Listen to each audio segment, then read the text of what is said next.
Hop. Voilà, ça devrait être mieux.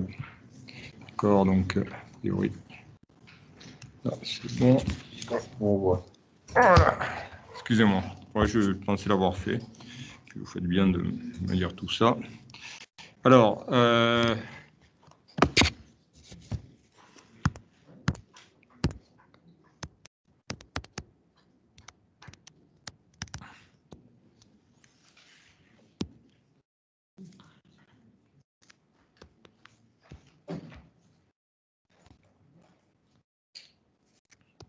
voilà, alors donc vous avez une corde d'extrémité A et B. Alors, le point A, le point B. C'est l'extrémité de la corde, et puis là, on est sur l'axe X, en fait. Hein. Ici, là, c'est prolongé. C'est l'axe X. Ah. Donc là, vous avez le point d'abscisse X, un point M au milieu, vous voyez, d'abscisse X, et ensuite, BB, vous êtes à l'abscisse X égale L ici, pour petit b, puisque la longueur de la corde vaut L. Et donc, on vous demande de trouver, sachant qu'il n'y a pas de réflexion d'onde, mais en tout cas, il y a deux sources au niveau des points A et des points B, et les sources vivent en opposition de phase. Voilà, donc on vous demande d'établir, les ondes vont se superposer, puis de voir ce que vaut l'onde, en tout cas au point M. Alors, ce qu'on vous dit pour la première source, vous voyez, le S1A de T, on va commencer avec ça. On vous dit simplement que les deux sources vivent en opposition de phase, donc le S2B de T. Donc S1A, c'est la vibration sur le point A. Alors, qu'est-ce qu'elle vaudra, à votre avis, la vibration au niveau du point A?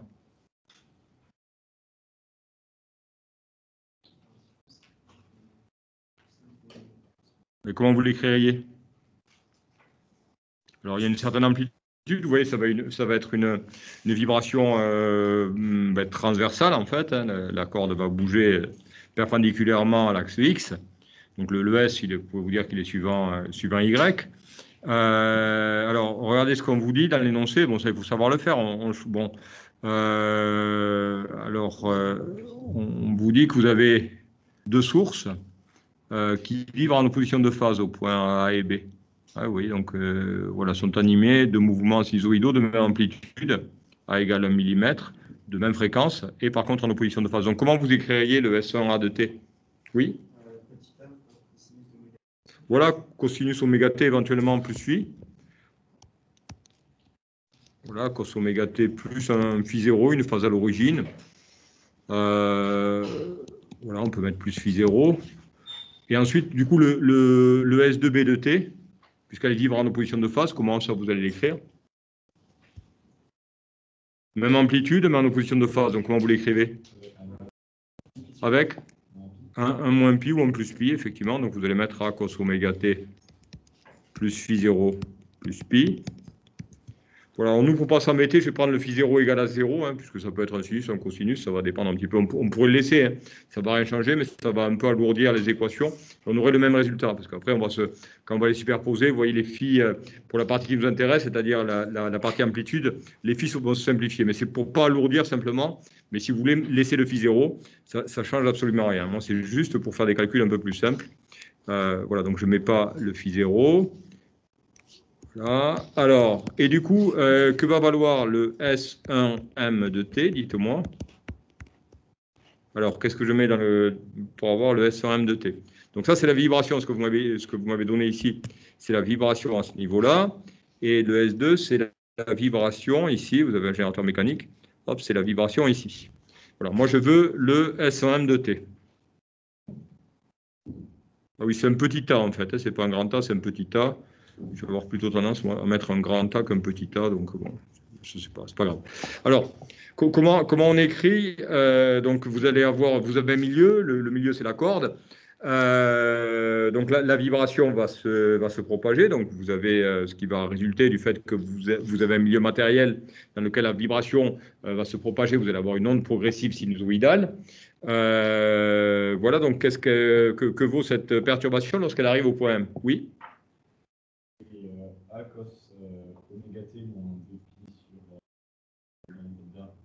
voilà, moins kx, hein, le 2pi sur lambda, c'est le nombre d'ondes de k, le module du vecteur k. Si on ne sait pas, encore une fois, qu'est-ce qu'on fait si on ne sait pas, si on ne sait plus faire? On sait que la perturbation au point grand A va arriver au point M avec un certain retard. Qu'est-ce qui vaut ce retard? Là, alors, le retard, ça va être la célérité fois la distance. Regardez, un retard, c'est des mètres. Donc, par rapport à la célérité, un retard, c'est des mètres. Un retard, c'est des secondes. Donc, par rapport à la célérité,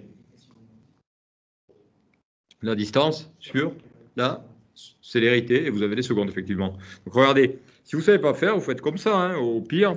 Vous voyez les choses, voilà, t moins taux, d'accord, avec taux égale, donc le retard, pour que la perturbation passe du point A au point M, avec une célérité qui est égale à c, ce retard vaut x divisé par c. D'accord? Et vous voyez bien qu'après, vous faites votre analyse dimensionnelle. Pourtant, les analyses dimensionnelles, vous devez en faire, hein, quand vous faites un méca flux. Hein. Il y a tellement de trucs en méca flux. Vous avez bien commencé depuis un petit moment la méca flux déjà. Vous avez vu, c'est compliqué la méca flux par rapport à ce qu'on fait, non? Ouais. Ouais, c'est compliqué aussi ce qu'on fait là. Bon. Mais la méca flux, quand vous commencez vous voyez, à faire voilà, vos Bernoulli, vos machins, là, enfin, il y a des trucs en rotationnel, ni rotationnel, tous ces trucs-là. C'est quand même, moi, je trouve que c'est pas simple. Enfin, Bon. Voilà. Et du coup, c'est pour vous dire qu'en méca flux, vous faites quand même, si on veut s'en sortir, souvent, on fait des analyses dimensionnelles. Hein, vous ne faites pas ça assez souvent. Pourquoi voir que vous n'êtes pas planté? Ça sert beaucoup en méca flux. Hein. C'est quand même la partie de la physique où il y a le plus de formules, donc ça sert quand même assez souvent. Alors, ben là, je remplace taux par x sur c. Vous voyez, je retrouve bien, comme a dit votre camarade, c'est-à-dire que je vais retrouver que ça donne a cos oméga t moins oméga sur c multiplié par x. Oméga sur c. Oméga t, voilà, moins oméga sur c multiplié par x. Et oméga sur c, c'est ça qui s'appelle... On pose K égale oméga sur C. Le K égale oméga sur C, c'est le module du vecteur d'onde, le nombre d'ondes. C'est aussi 2pi divisé par lambda divisé par la longueur d'onde. Vous pouvez écrire que S1 de M, T égale A cos oméga T moins Kx. Alors, en S2, qu'est-ce que vous allez faire en S2? Moi, je voudrais le S2 M de T, c'est-à-dire la perturbation qui est liée à la source au niveau du point B, mais qui va arriver au point M, ce qui provient du point B au niveau du point M. On va superposer ensuite les deux. Donc là, on écrit A cos. Ben c'est pareil, si vous ne savez pas trop, vous dites, ah ouais, je sais qu'il y a un plus cos, kx, parce que ça se propose dans le sens des x négatifs. Si vous ne savez pas trop, ben vous faites pareil. Vous posez une question, vous faites oméga t moins taux prime. Alors, on va mettre taux prime parce que c'est plus le même. Et qu'est-ce qui vaut le taux prime? Taux prime, à votre avis, c'est la distance, forcément, entre quoi et quoi? Entre BM. Entre BM, vous avez quoi comme distance? L'abscisse de B, c'est L. Donc, vous avez L moins X. D'accord? Et vous remplacez taux prime par L moins X. Et puis, vous allez... enfin, taux prime par L moins X divisé par C, plutôt.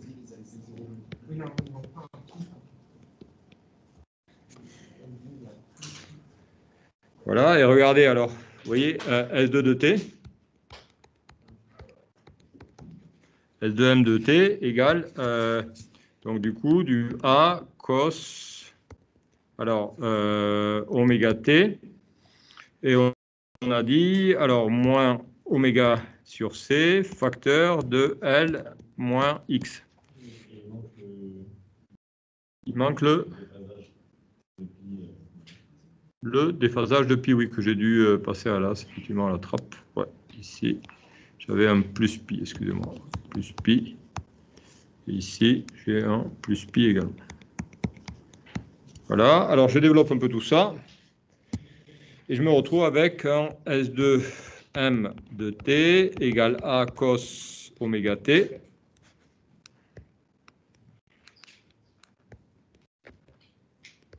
oméga t, vous voyez, je vois du plus kx, hein, moins oméga sur c plus x plus kx. Donc, on retrouve bien, vous voyez, ce plus kx qui indique que l'onde se propage dans le sens des x négatifs, t croissant. Et ensuite, donc, du moins KL et plus pi, et qui est simplement un terme de phase. Voilà.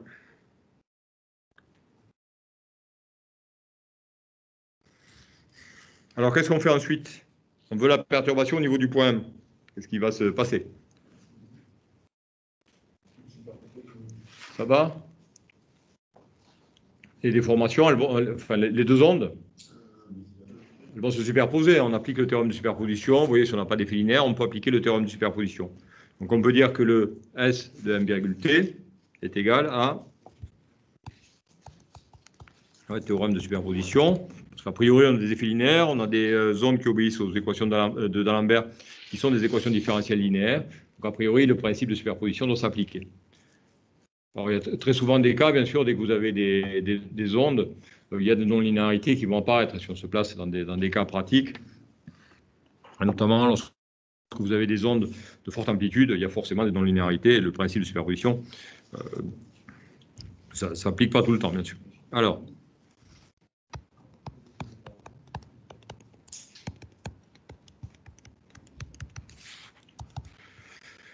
donc là, j'ai A, facteur de, alors, cos oméga t moins kx et plus cos oméga t, alors plus kx moins kl et plus pi. Voilà. Alors dites-moi comment on fait ici. Qu'est-ce qu'on fait ensuite?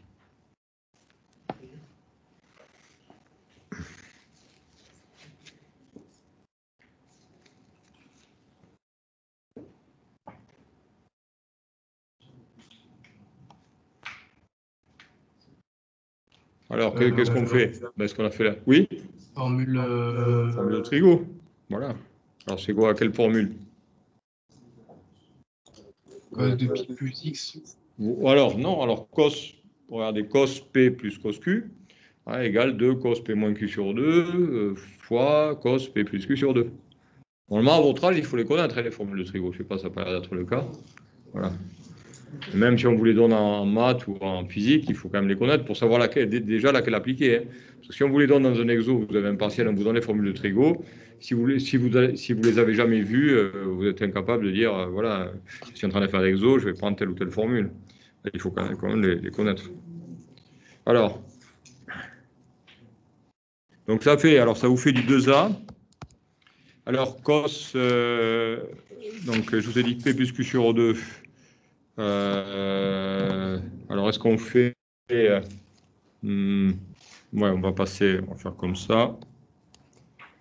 Alors, si je fais P plus Q, ça me fait 2 oméga T divisé par 2. Les KX se simplifient. Donc là, vous avez du oméga T. Et ensuite, il va vous rester du moins KL plus pi et le tout divisé par 2. Voilà, et l'autre, c'est le P moins Q sur 2. Donc là, du coup, le oméga T disparaît. Vous avez du 2 kx divisé par 2, donc vous avez du kx. Et ensuite, vous vous retrouvez avec le plus kl moins pi divisé par 2. Donc plus kl sur 2 et moins pi sur 2. Je sais pas. Voilà, là, j'ai juste fait P plus Q sur 2 d'un côté, P moins Q sur 2 de l'autre. Moi, j'ai pas été beaucoup plus loin.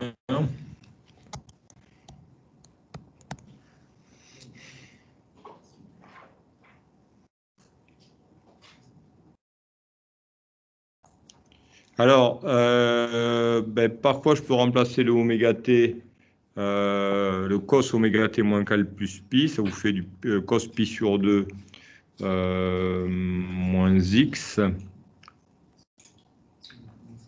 Alors là, par contre, j'ai du moins kx ici. Ah oui, ici j'ai un moins. Ouais, d'accord, ici. Ouais.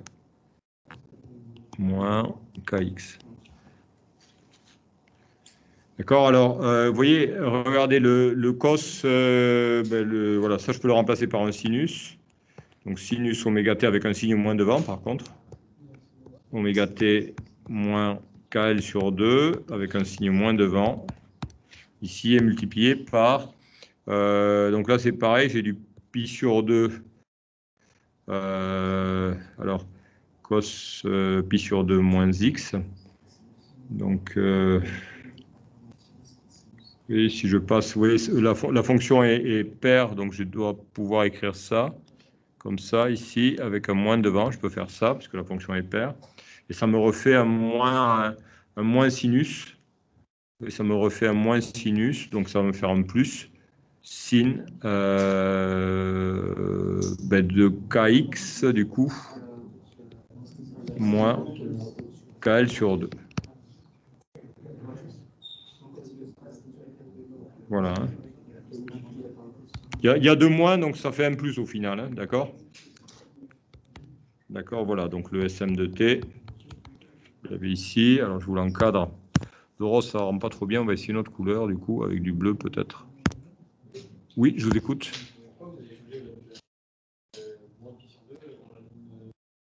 Comme ça, après, je me retrouve avec la formule, vous voyez, cos pi sur 2 plus x. Et cos pi sur 2 plus x, c'est moins sinus x. D'accord, comme la fonction est paire, voilà. Hein. D'accord, sinon vous allez vous retrouver avec du signe de moins quelque chose, et comme la fonction est impaire, vous allez retrouver le signe moins après, donc ça revient au même.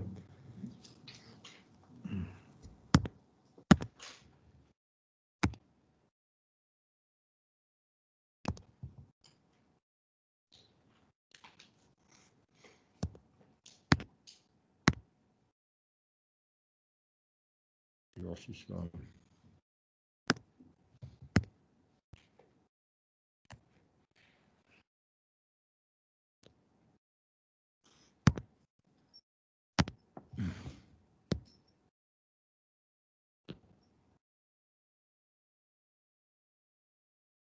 Ça, le jaune, ça ressort bien, non? Ça contraste bien par rapport à mon rose. Il ne marche pas trop sur le fond sombre quand on est sur le fond sombre. Oui. Est-ce qu'on aurait pu faire une technique de triche qui aurait permis d'enlever le KL sur 2 plus pi sur 2 en le transformant par exemple en phi qu'on appelle un retard? Ici, il faut quand même... oui, après, vous avez... Ça va pas... Alors, méfiez-vous parce que vous avez l'abscisse. Après, si on vous demande la position des points, ce qu'on va vous donner, les questions qu'on va vous demander ensuite, là, vous avez superposition. Vous voyez, vous avez un terme en sinus qui dépend que de x et un terme qui dépend que de t. Ça fait penser à des ondes stationnaires, c'est-à-dire qu'il ne va plus y avoir le phénomène de propagation. Il va y avoir, qu'est-ce qu'il va y avoir comme ça quand on voit ce type de fonction d'onde, donc qui est la fonction d'une onde stationnaire, qu'est-ce qu'on va trouver sur la corde en fait? Des points. Ouais, voilà, des points qui vont toujours rester, vous voyez, des points qui vont toujours rester au repos, et puis des points qui vont battre avec une amplitude maximale, comme sur une corde de guitare en fait, quand vous avez l'onde stationnaire. Les points au repos, ils sont tels que vous ayez toujours l'amplitude, donc le 2A sin kx moins kl sur 2, qui est toujours égal à 0. Et les autres, ils vont être tels que le 2A facteur multiplié par le sinus kx, etc., soit égal à plus ou moins 2A. Donc ça, ceux-là, ils vont battre fort, ça c'est les ventres, et puis les autres, c'est ce qu'on appelle les nœuds. Voilà, et si vous vous dites, voilà, c'est à peu près la même chose des deux côtés, vous n'allez pas trouver la bonne position de x, parce que vous allez voir que le x, forcément, vous allez dire ça vaut 0 si le kx moins kl sur 2 vaut p multiplié par pi. Et vous voyez que du coup, le x va dépendre de petit l. Ça, vous n'allez pas avoir les bonnes positions après. Ça, vous allez avoir un problème similaire, si vous voulez. Vous n'allez pas réussir à déterminer les abscisses des points qui vont toujours être au repos, voilà, sur cette corde-là, hein, où le point M est repéré par son abscisse x. Voilà, donc les questions suivantes, ouais, ça paraît relativement évident, ce qu'on va vous demander de faire. Alors, on va lire le texte. Alors, on vous dit... Attendez, je reviens juste au texte. Alors, on suppose qu'il n'y a pas de réflexion. Faire l'application numérique pour x égale 1,3 mètres. On fait l'application numérique, on a donc f égale 50 Hz, on a une célérité de 20 mètres par seconde, une longueur de 4 mètres. Voilà, donc je vais faire l'application numérique. Alors, ben, vous n'avez qu'à la faire, je vous laisse 5 minutes si vous voulez. J'essaie de faire l'application numérique et vous me dites quelle est la nature du point, finalement. Yeah. Allez, prenez, si vous avez de quoi écrire, hein. Vous avez L qui est égal à 4 mètres. F qui vaut, alors je crois, C égale 20 mètres par seconde. Et F égale 50 Hz, il me semble. Voilà. Et trouvez la nature du point. Dites-moi si le point... Alors, qu'est-ce qu'il a le point, ça peut être un nœud, ça peut être un ventre, ou ça peut être un point quelconque, hein, parce qu'entre les points, vous avez des points qui sont quelconques aussi. Ah, d'accord, donc les points un peu, si vous voulez, remarquables, ça va être les nœuds et les ventres de la corde. Mais entre un nœud et un ventre, vous avez toute une, voilà, une infinité de points, finalement, où on a un comportement un peu quelconque, où le point va vibrer, mais pas au maximum, il ne sera pas non plus égal à 0. Je vous laisse faire, vous me dites rapidement ce que ça vaut, hein, 2 minutes.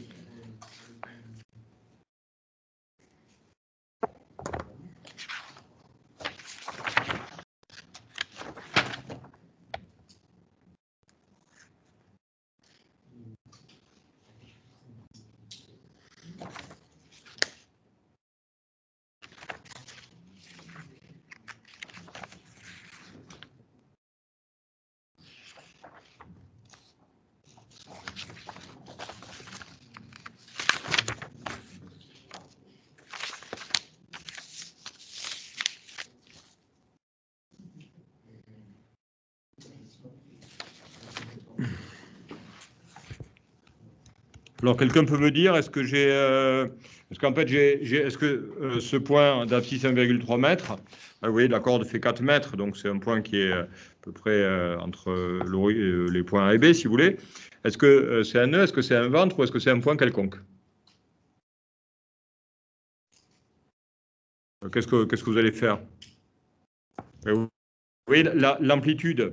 Vous voyez, vous avez un terme d'amplitude 2A, sin kx, moins kl, qui dépend que de la position. Vous voyez, on va essayer de calculer ce point-là. On va calculer le 2A sin kx moins kl sur 2. Vous voyez que si ce 2A sin, etc., est égal à plus ou moins 2A, si le sinus est égal à plus ou moins 1, donc le terme d'amplitude à plus ou moins 2A, on aura plutôt un ventre, un point qui va vibrer. Alors faites attention, hein, parce que quand vous voyez les figures où vous avez des ondes stationnaires, vous avez vraiment un point qui va bouger, hein, qui va prendre toutes les valeurs possibles entre le maximum, plus 2A, et moins 2A, si c'est un ventre.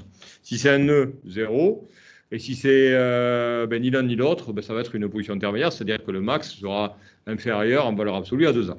Alors ici, on a quoi, du coup? Vous faites le calcul. Alors, que vaut K?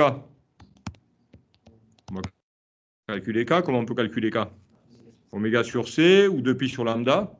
Bon, ça peut être intéressant de calculer lambda également. Alors, que vaut lambda?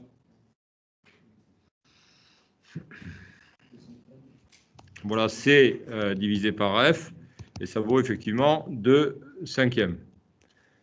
Voilà, et donc le lambda vaut 10pi divisé par 2, donc 5pi.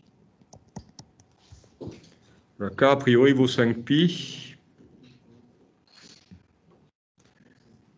Alors, du coup, ça vous fait du 2A multiplié par alors 5pi fois 1,3 et moins KL, donc 5 divisé par 2 et multiplié par 4 et fois pi. D'accord?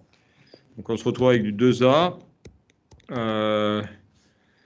Donc 5 fois 3, 6,5. 6,5. 6, 5 pi, et puis là-bas, ça vous fait du... alors, on a du sinus, hein, j'ai oublié mon sinus ici, 2A sinus.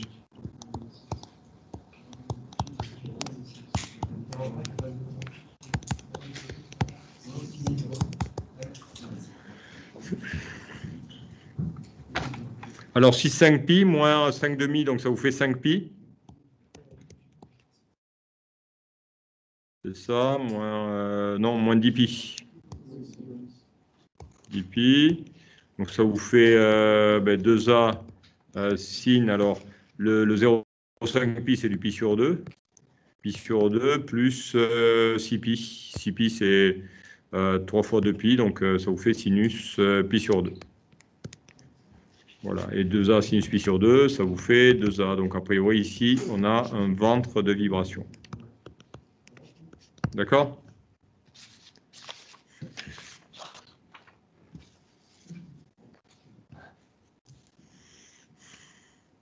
Oui? Pour montrer que c'est un ventre. L'amplitude est max, c'est-à-dire que le sinus est égal à 1. Donc on ne peut pas avoir, vous voyez que l'amplitude, ça ne peut pas être, si vous appelez votre terme d'amplitude, vous voyez, c'est le 2A multiplié par sinus kx moins kl sur 2. Et s'il est maximum, le maximum, c'est, vous voyez, pour une position donnée, c'est arriver à plus 2A ou à moins 2A. Alors, ensuite, il sera, vous voyez, modulé par le sinus oméga t moins kl qui dépend du temps. C'est pour ça qu'il va vibrer.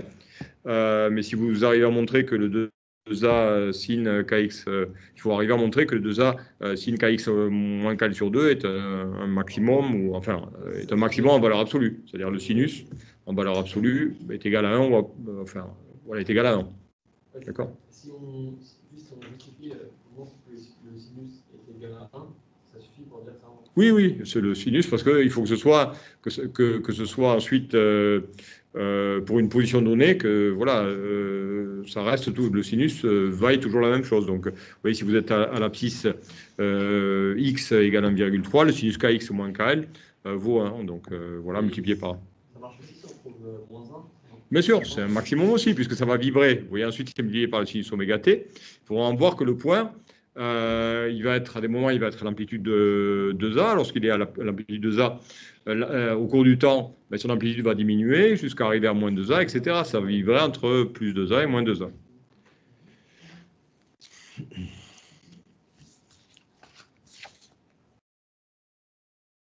Voilà, alors après, les points immobiles, hein, donc c'est ce qu'on vous demande après.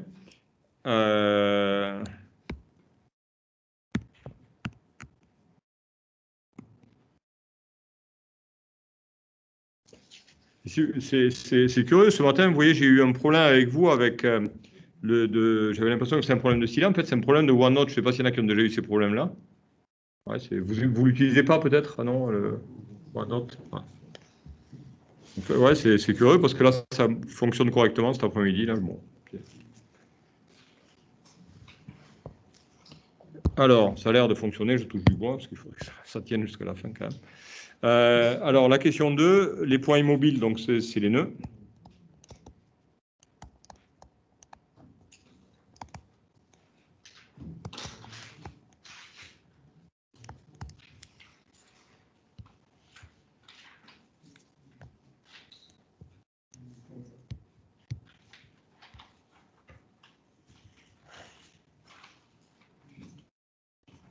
Alors, pour les nœuds, on va les avoir. Donc, le terme d'amplitude, vous l'avez ici, c'est ce terme-là. Hein, vous voyez, l'amplitude en fonction de la position, vous l'avez là. Donc, on regarde à quel moment ce terme-là est égal à 0. Et vous voyez que le sinus s'annule chaque fois que ce qu'il y a à l'intérieur du sinus vaut P fois pi, où P est un entier relatif. D'accord? Donc, on a un nœud si Kx moins Kl sur 2 est égal à P fois pi. Et donc, ça vous donne une position petit x égale à, alors on divise par k, donc le k disparaît, ça vous fait du L sur 2. L sur 2 plus P lambda sur 2. Voilà, donc ça, c'est ça. Ensuite, je fais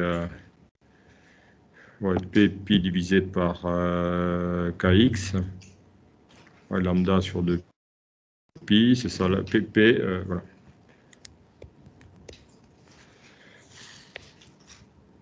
Là, vous avez donc les abscisses des nœuds, c'est pour ça que voilà, elles dépendent de L, ces abscisses. Donc vous voyez, ça vous fait, donc le L sur 2, ça vaut 2 mètres, et puis le P peut varier, peut prendre toutes les valeurs possibles, entières, hein, donc voilà, la longueur d'onde, on l'avait calculé tout à l'heure, le lambda, je ne sais pas, 2/5, vous voyez la longueur d'onde, du coup, vaut 0,4 mètres, 40 cm.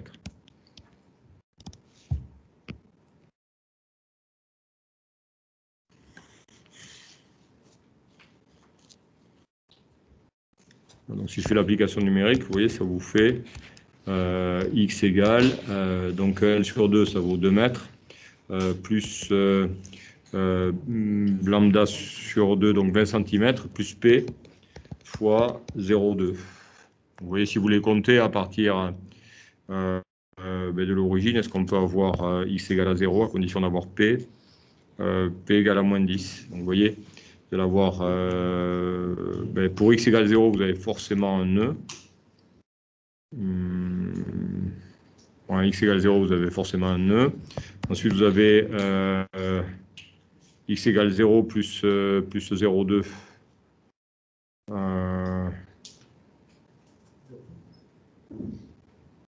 Là, vous allez avoir 0,2 mètres, etc. Et tout ça jusqu'à 4 mètres. Voilà. Alors, les points, les max d'amplitude ensuite. Maximum d'amplitude.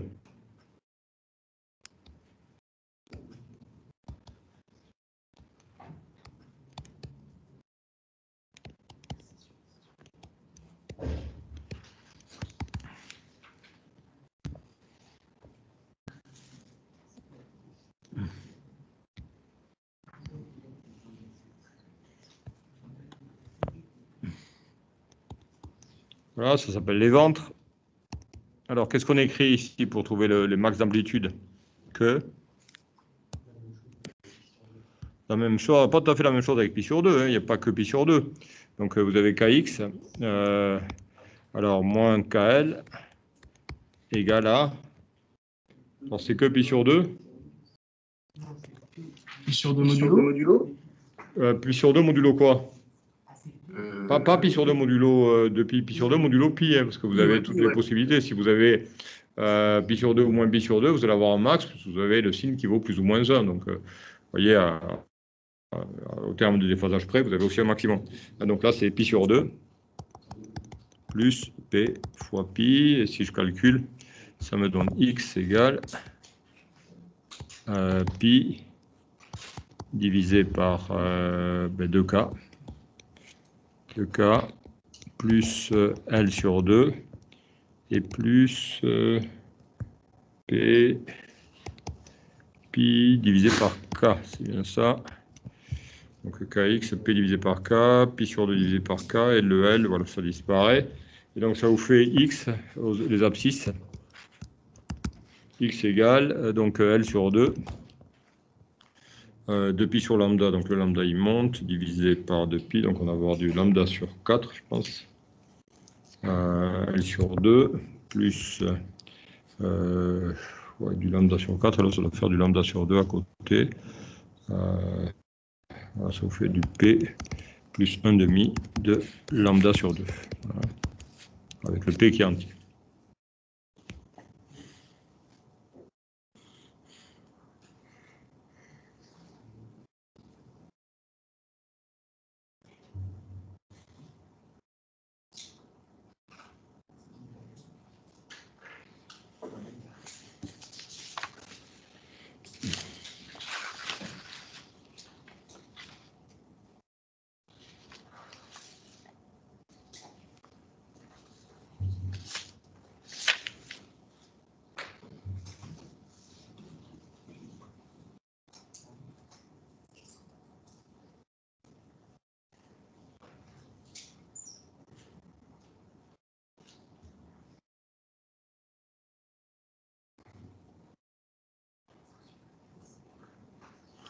Du coup, on peut les compter aussi, on peut compter les ventres et les nœuds qu'il va y avoir entre A et B, puisque vous avez, vous avez votre corde. Alors, vous voyez entre X, alors, donc on a, sur 4 mètres, vous voyez, vous avez tous les 0,2, vous avez tous les lambda sur 2, donc tous les 0,2, vous avez un nœud. Et ensuite, entre les nœuds, vous avez un ventre. Alors, du coup, on va se retrouver, vous voyez, si je fais 4 mètres divisé par 0,2, je me retrouve avec 20. Lorsque x est égal à 4, j'ai un nœud, hein, puisque ça correspond à un P qui vaut 10. Donc, j'ai un nœud. Donc, j'ai combien de nœuds finalement? 21, ah, c'est ça, 21 nœuds. J'ai combien de ventres du coup? Puisque les ventres, vous voyez, qui viennent s'intercaler entre les deux. On en a 20 du coup, hein, puisque vous avez, regardez si je développe mon truc là, j'ai du L sur 2 ici, plus P lambda sur 2, P lambda sur 2, et plus lambda sur 4. Vous voyez que vous avez un ventre qui vient s'intercaler entre deux nœuds, puisque, vous voyez, pour les nœuds, vous aviez les abscisses L sur 2 plus P lambda sur 2, et pour les ventres, vous avez les abscisses L sur 2 plus P lambda sur 2 plus lambda sur 4. Donc, tous les 20 cm, vous avez un nœud. Entre voilà, un nœud et un ventre, vous avez 10 cm, etc. Et puis, vous avez, ils sont espacés aussi les ventres sont espacés de... Pour les nœuds, on ne considère pas les extrémités? Oui, mais les extrémités, forcément, si on regarde un petit peu, on va voir ce qui se passe aux extrémités. Je crois que c'est l'objet de la dernière question. Quels sont les états A et B prévus par le calcul théorique? Alors, commenter ce résultat. En théorie, vous voyez, voilà, en théorie, ben, si on reprend l'équation, voilà, si on reprend notre équation, vous voyez, alors,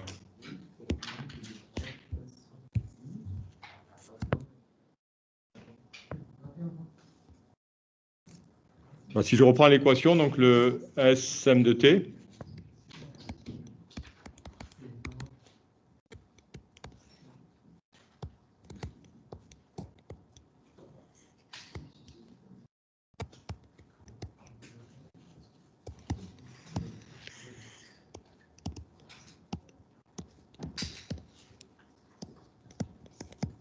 donc si je reprends l'équation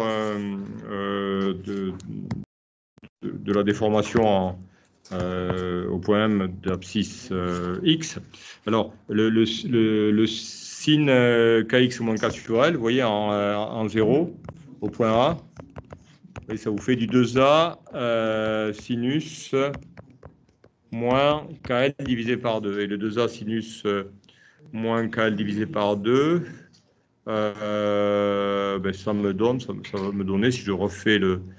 Oui, puisque x égale 0, c'est un nœud, donc a priori...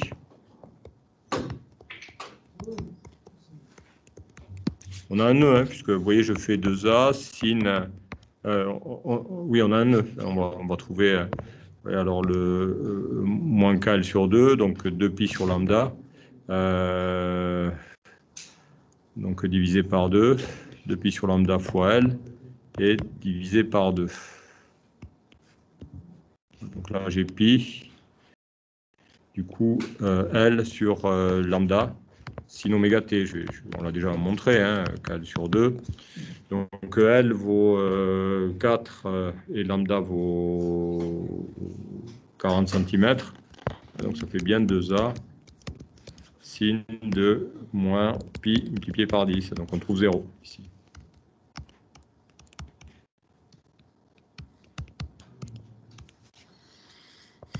Égal à 0. D'accord?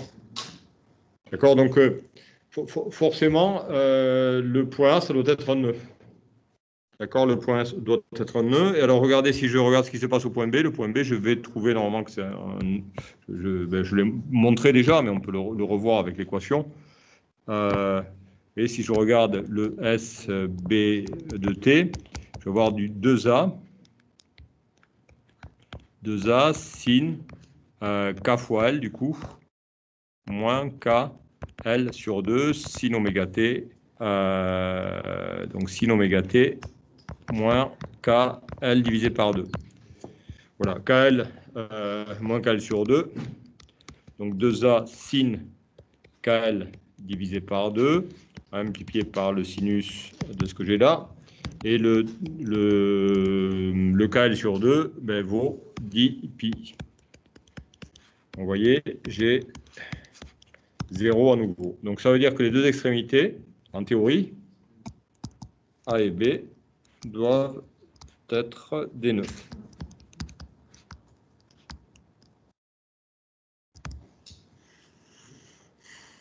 Ça veut dire qu'ils ne doivent pas bouger. Alors, qu'est-ce que ça signifie dans la pratique?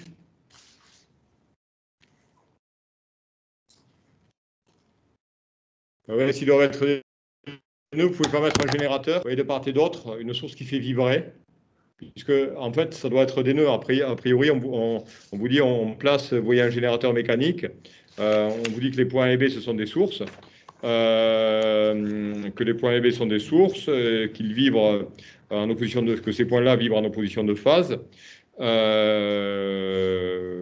Voilà ce qu'on vous dit au départ. Donc, ils vibrent à 50 Hz. Alors, qu'est-ce que ça veut dire?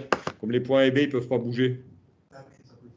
Si, c'est possible. En fait, comment ça va se produire? Vous voyez, en fait, l'onde réfléchie qui arrive en opposition de phase, ça va être une onde, l'onde issue de B, ça va être une onde réfléchie. Alors, vous voyez, vous l'avez en fait, c'est la corde de guitare. Vous voyez, vous avez une corde de guitare, elle est pincée, elle est tenue aux deux extrémités. Vous la pincez, vous tirez dessus, vous émettez une vibration et une perturbation. Ce qui va se passer, c'est que, alors bon, il y a plusieurs fréquences qui peuvent coexister. C'est un autre problème parce qu'on tire la corde, donc on a un signal qui est un peu triangulaire. Donc voilà, c'est pas tout à fait une sinusoïde. En tout cas, il se décompose en sinusoïde. Donc il y a une onde qui va partir dans la direction des X positifs. Cette onde va se réfléchir au bout. Donc vous avez vraiment la condition limite qui permet que l'onde soit réfléchie, puisqu'elle se réfléchit en opposition de phase pour que la somme des deux soit égale à 0.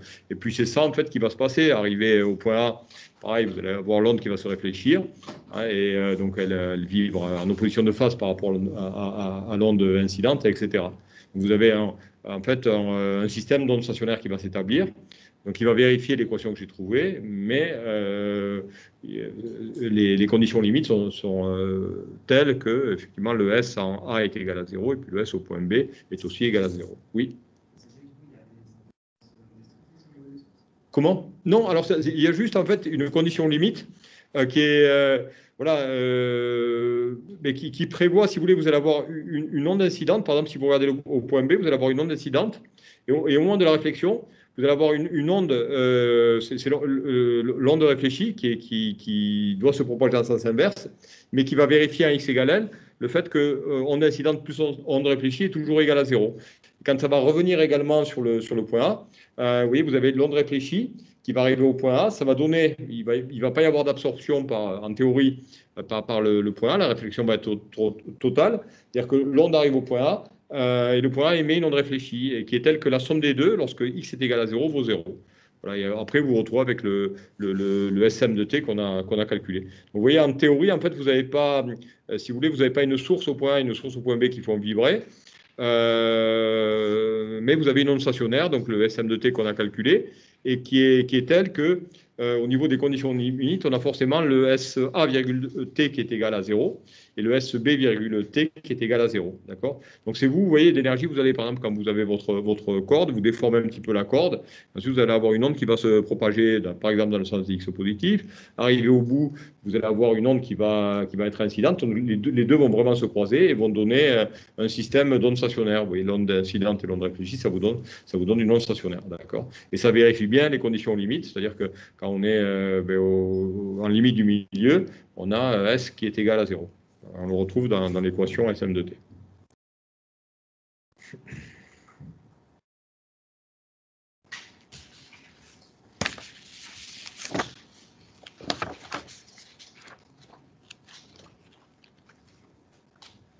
Monsieur, une question. Oui, je vous écoute. C'est pour l'application numérique de SI2. On dit que x est égal à 2 plus p fois 0,2. Et du coup, ce que je ne comprends pas bien, c'est comment on peut trouver x égale 0 du coup? Mais lorsque le P c'est un entier, hein, relatif. Ah, oui, donc le P, il faut prendre des valeurs, voilà, moins 2, moins 3, ce que vous voulez, d'accord. Voilà. Est-ce que vous avez bien, le sinus, alors c'était les points immobiles, vous avez bien le sinus qui est nul, lorsque sinus x est nul, lorsque x vaut P fois pi, avec un P qui est un entier relatif. D'accord.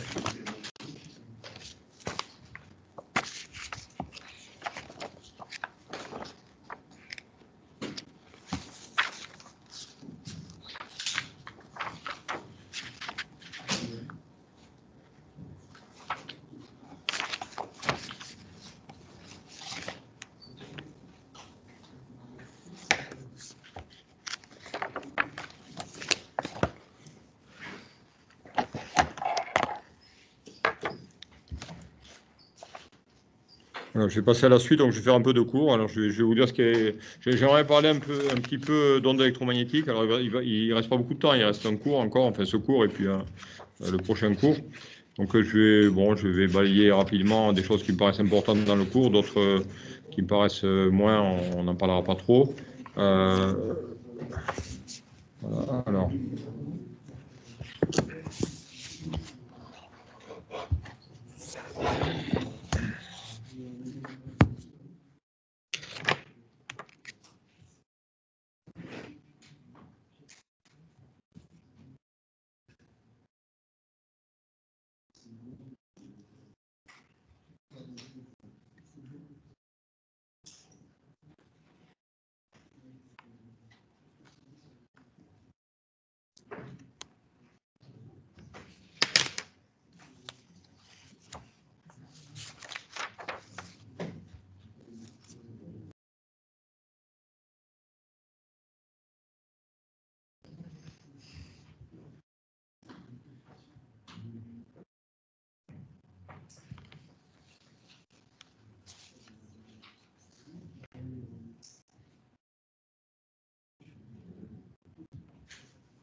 Alors, rapidement, je vais dire deux mots sur le comportement d'une onde à la frontière de deux milieux. Alors, lorsqu'une onde arrive à la frontière entre deux milieux, il y a plusieurs phénomènes qui peuvent se produire. Elle peut être réfléchie complètement, il peut y avoir un phénomène d'amortissement, et il peut y avoir un phénomène de réflexion et puis de transmission, c'est-à-dire qu'une partie de l'énergie peut être transmise, une autre réfléchie. Il peut y avoir aussi des phénomènes d'absorption. Vous avez donc plusieurs possibilités. Alors, on va d'abord voir ce qui se passe lorsque l'onde est totalement réfléchie. Voilà, c'est un petit peu ce dont je vous ai parlé tout à l'heure. Vous voyez, on suppose qu'on a un obstacle qui est non absorbant, c'est-à-dire que l'onde va être réfléchie. Vous avez donc, vous pouvez penser à la corde. Vous avez l'onde incidente, vous voyez, dans le sens des X positifs. Elle va arriver sur le mur. Et donc, elle est du type, c'est le YI comme incident, du type A cos oméga t moins KX. Et vous voyez, donc, si le mur n'absorbe rien, la totalité de l'onde va être réfléchie, donc avec la conservation d'amplitude. Conservation d'amplitude, ça veut dire qu'il y a la conservation de l'énergie. Et alors, si la corde, vous voyez, est liée au mur, forcément, au niveau du mur, donc, vous allez avoir une condition limite. Cette condition limite va imposer que la somme de l'onde réfléchie et de l'onde incidente au niveau du mur soit égale à 0. Voilà. Alors, voilà, lors de la rencontre avec l'obstacle fixe, l'onde incidente donne naissance à une onde réfléchie, de même nature, à condition bien sûr que le mur absorbe rien et que tout soit réfléchi. D'accord ? A priori, elle ne peut que se propager dans le sens opposé. En supposant bien sûr qu'il n'y ait pas d'absorption, l'onde réfléchit à la même amplitude. Et du coup, comme l'onde se propage dans le sens des X décroissants, on a vu qu'elle était en oméga t plus kx. Ce qu'on peut se demander, vous voyez, c'est alors d'où sort ce signe moins, vous voyez que j'ai mis ici, là.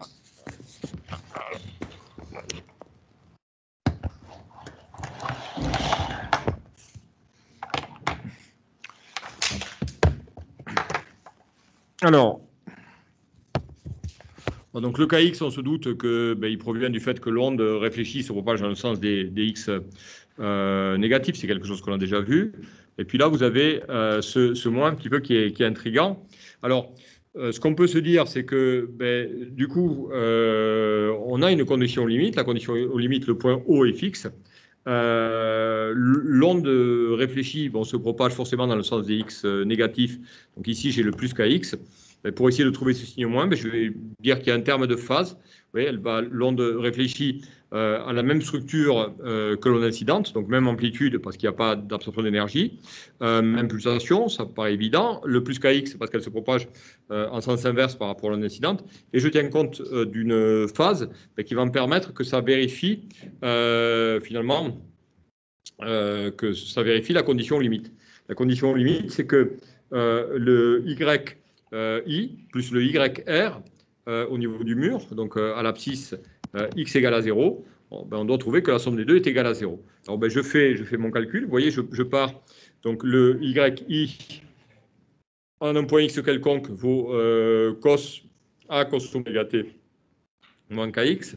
L'onde réfléchie, du coup, elle va être en cos oméga t plus kx plus phi. Le phi, c'est ce déphasage qu'on va essayer de trouver. Et la somme des deux doit être égale à 0 au niveau du mur. Et le mur, pour nous, là, ici, ça va être l'abscisse x égale à 0. Alors, ben, je mets en équation mon problème. Donc, yi plus yr, j'applique ma formule de Trigo. Vous voyez, cos p plus cos q. Donc, 2 cos p plus q, donc ça fait oméga t plus phi sur 2. Et ensuite, cos p moins q sur 2, il vous reste cos phi sur 2. Et ça doit être égal à 0. Alors, je vais remplacer x par 0. Donc, vous voyez le phi sur 2 plus kx, le k vaut 0.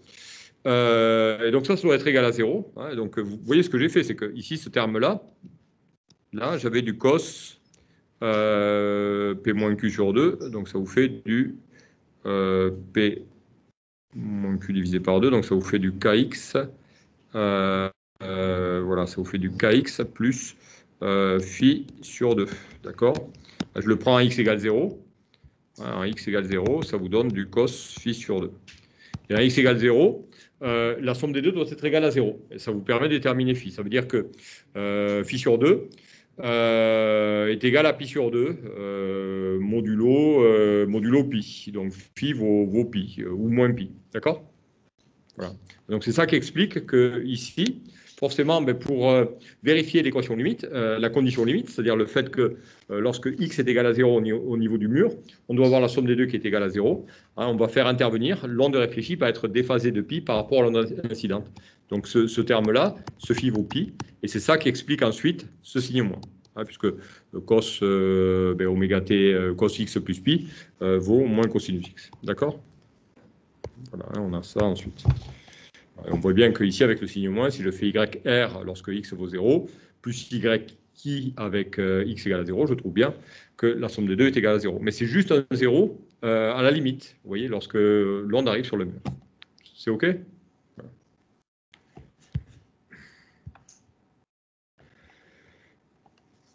Bon, voilà, donc là, ça résume ce que je viens de dire, donc je passe assez rapidement.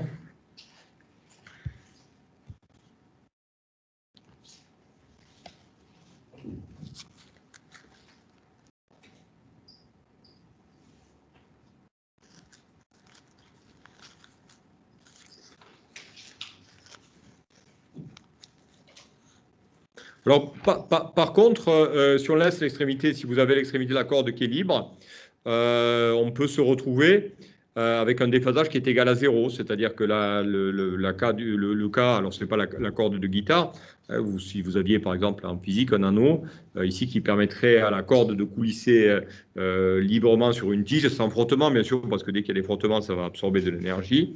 Là, on peut se retrouver avec une onde incidente qui serait en phase avec l'onde réfléchie. Et du coup, on se retrouverait, alors vous voyez, c'est en phase avec l'onde réfléchie. Si je fais yi plus yr, du coup, je vais me retrouver avec 2 fois l'amplitude de la corde. C'est-à-dire que la corde, elle va bouger au niveau de l'endroit où elle est fixée, où il y a l'anneau. Elle va bouger avec une amplitude qui va être le double de l'onde incidente. En fait. Donc là, vous allez avoir l'anneau. Et l'anneau peut bouger si l'extrémité est libre. Donc ça vous donnerait au niveau de la formule, si vous voulez, de l'élongation, ça vous donnerait un déphasage qui est égal à 0. Avec un déphasage de 0, la corde pourrait bouger. Voilà, si bien sûr il n'y a pas de frottement. Voilà, alors, la formation d'onde stationnaire, elle a lieu lorsque il y a une onde incidente et une onde réfléchie qui se superposent, avec l'extrémité de la corde qui est bloquée. Vous voyez, à l'extrémité où l'onde se réfléchit, on doit avoir un nœud. Alors, dans ce cas-là, on vient de le voir dans l'exo, hein, on a un Y qui vaut A cos oméga t moins KX, l'onde réfléchie qui vaut A cos oméga t plus KX plus pi. On fait la somme des deux, hein, vous voyez, donc voilà, avec les formules de Trigo, et on arrive à quelque chose en 2A sin 2πx sur lambda, sinus 2π sur t. 2π sur t, c'est la valeur, c'est oméga, hein, multiplié par oméga t. Voilà ce qu'on trouve pour l'onde stationnaire. Alors, vous voyez, l'onde stationnaire, on a une fonction de x et une fonction de t qui sont séparées.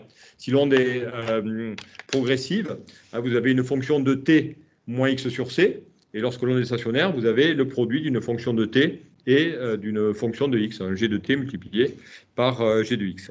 C'est quelque chose qu'on avait déjà vu.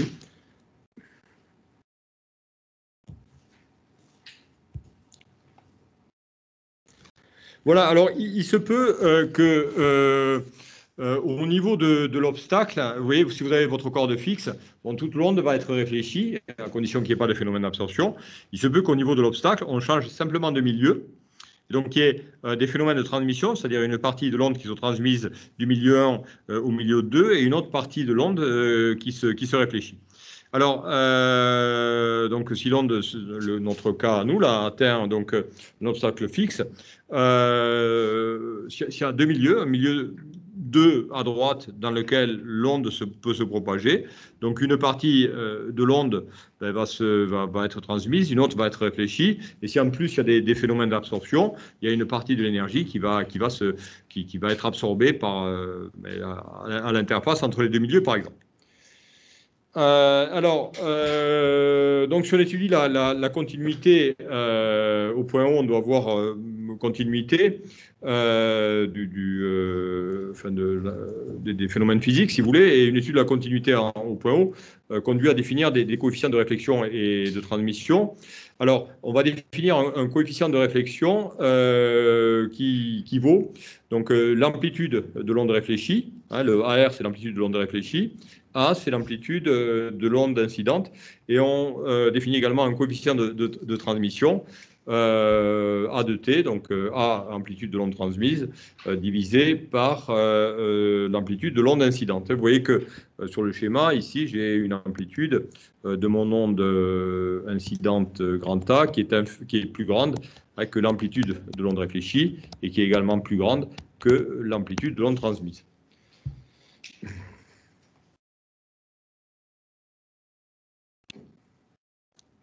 Voilà, alors ce qu'il faut bien voir, c'est que généralement, quand on passe d'un milieu à l'autre, hein, vous avez un changement de milieu, donc vous avez un changement de célérité. Ça peut être, vous voyez, une onde acoustique qui va passer, qui arrive par exemple dans l'air, donc c'est un premier milieu avec une certaine célérité, et l'onde acoustique ensuite elle va rencontrer une vitre, donc il y a une partie qui va se réfléchir et une partie qui va passer dans le verre. Puis après, vous allez peut-être avoir une autre interface juste après. Vous aurez également une partie qui va être réfléchie, une partie qui va être transmise à nouveau dans l'air. Ah, oui, donc voilà.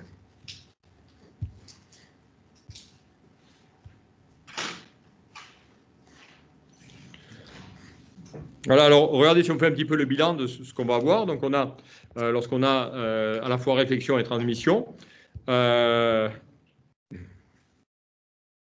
Alors, vous avez une onde ici, l'onde incidente, qui est la forme A sin oméga t moins kx. On est dans le milieu 1. Vous voyez, l'onde est incidente, donc elle se déplace dans le sens des x positif. Elle donne naissance à une onde réfléchie. L'onde réfléchie, je l'ai ici. Vous voyez, avec toujours dans le milieu 1. Vous voyez, j'ai un K1X, donc le plus K1 correspond au fait que l'onde ici se propage dans le sens des X négatifs, hein, celle-ci dans le sens des X positifs. Alors, vous voyez, j'avais défini un coefficient de réflexion petit r égale A transmis sur grand A. Hein, du coup, j'ai le A transmis, vous voyez, hein, le A de l'onde, excusez-moi, l'onde réfléchie, donc là c'est AR divisé par A. Donc l'amplitude de l'onde réfléchie vaut petit r multiplié par A. Voilà, et donc l'équation de l'onde réfléchie, YR, égale A multiplié par R, donc le grand A indice R, fois sinus oméga t plus K1x. Le plus K1x indique que l'onde se propage dans le sens des x négatifs. Et puis, la dernière partie de l'onde, y de t égale a fois t sinus oméga t moins k de x. Alors, le moins x signifie que l'onde se propage, c'est l'onde transmise, elle se propage dans le sens des x positifs. L'amplitude, on avait défini le coefficient de transmission comme étant AT divisé par grand A, donc j'ai un AT qui vaut petit t multiplié par grand A. Et le K2, vous voyez qu'ici, j'ai un K1 pour le milieu 1 et un K2 pour le milieu 2, puisque K2 va valoir oméga divisé par C2. Et la célérité est différente entre le milieu 1 et le milieu 2. Vous voyez, le K1 vaut oméga divisé par C1, K2 vaut oméga divisé par C2.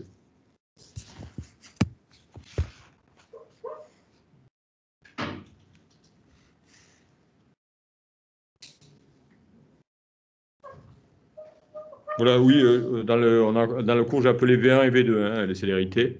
Excusez-moi, je vais remettre le même. V1. Je préfère appeler C1 et C2, moi, personnellement, parce que, donc, pour différencier célérité de simplement la vitesse. La célérité, c'est vraiment la vitesse de propagation d'une onde.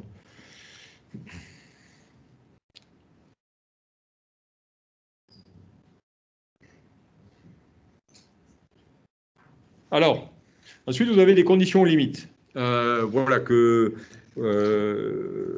qui sont données par la physique. Alors, ça peut se démontrer ici, on ne le fera pas.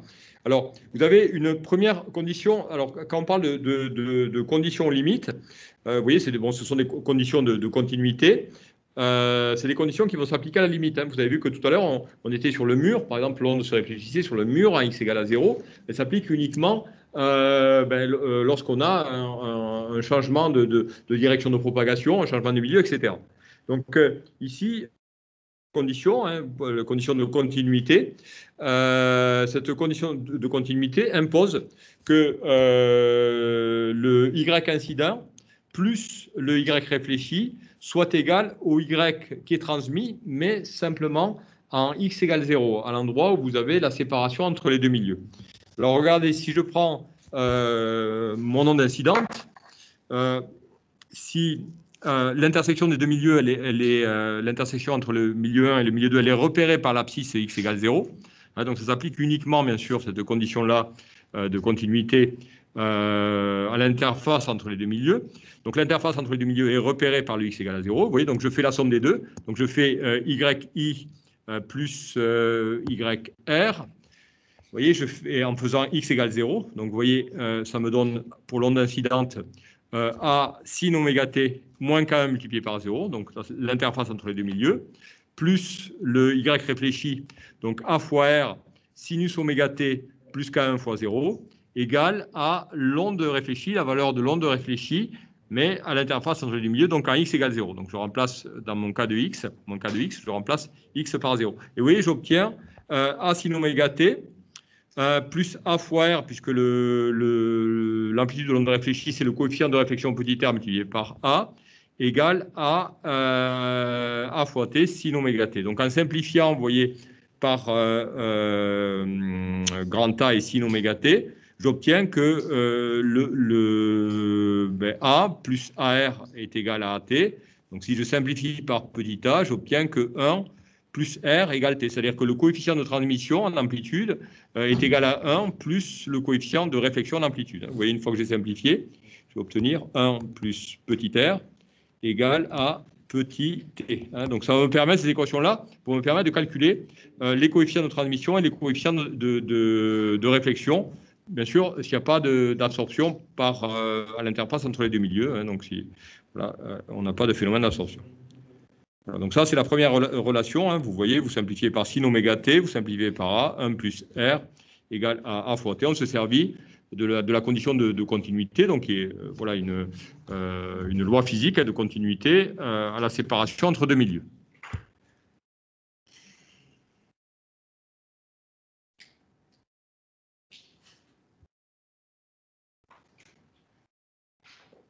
Voilà, donc là, j'ai ma première condition.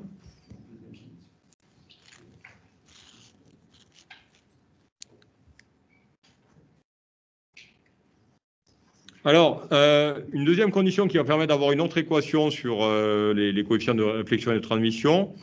Voilà, on va voir ce qui se passe à peu près pour le comprendre. Ça s'applique à n'importe quel milieu, hein. Mais si on prend l'exemple, pour aller vite, l'exemple d'une corde, donc à la traversée des deux milieux, en appliquant la troisième loi de Newton, c'est-à-dire la loi des actions réciproques, les forces exercées par les deux milieux, l'un sur l'autre à la jonction, sont opposées. Voilà, donc on va voir deux forces opposées ici à la jonction entre les deux milieux, qui sont exercées par voilà, les deux milieux sur la corde.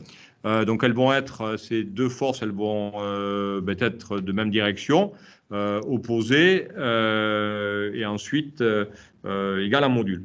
Ça implique en fait que, vous voyez, pour qu'on ait cette condition-là, donc les forces vont être tangentes, vous voyez, au milieu de propagation, si vous voulez.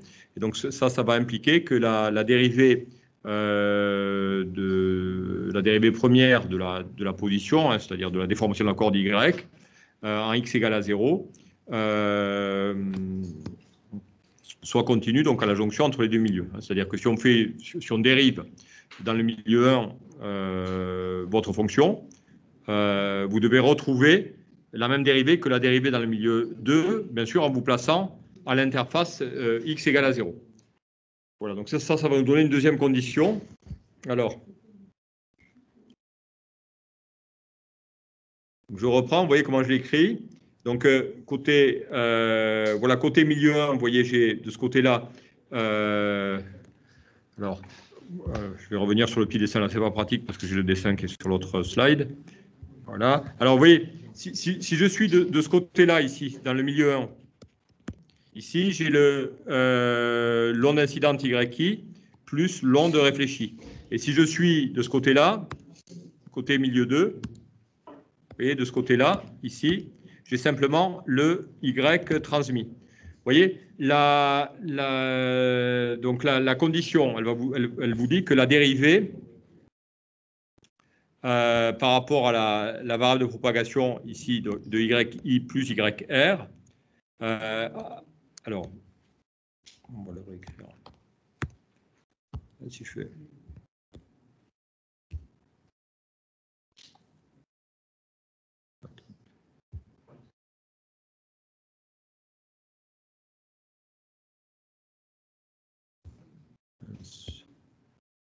Observez votre mèche.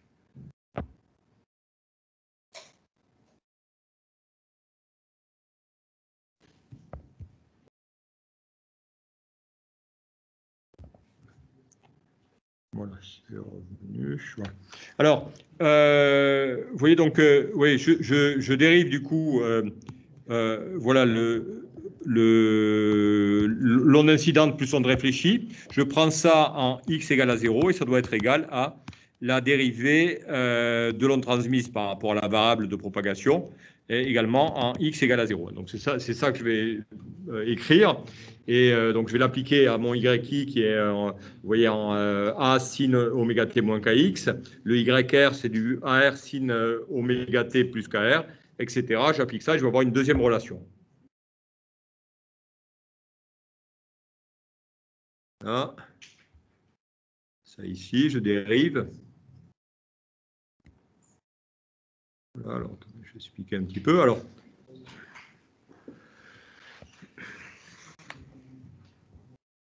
je suis parti, j'avais donc un YI égale à A sin oméga t moins KX. Donc ça, c'est l'onde incidente. On a un YR égale à petit r multiplié par A sin oméga t plus KX.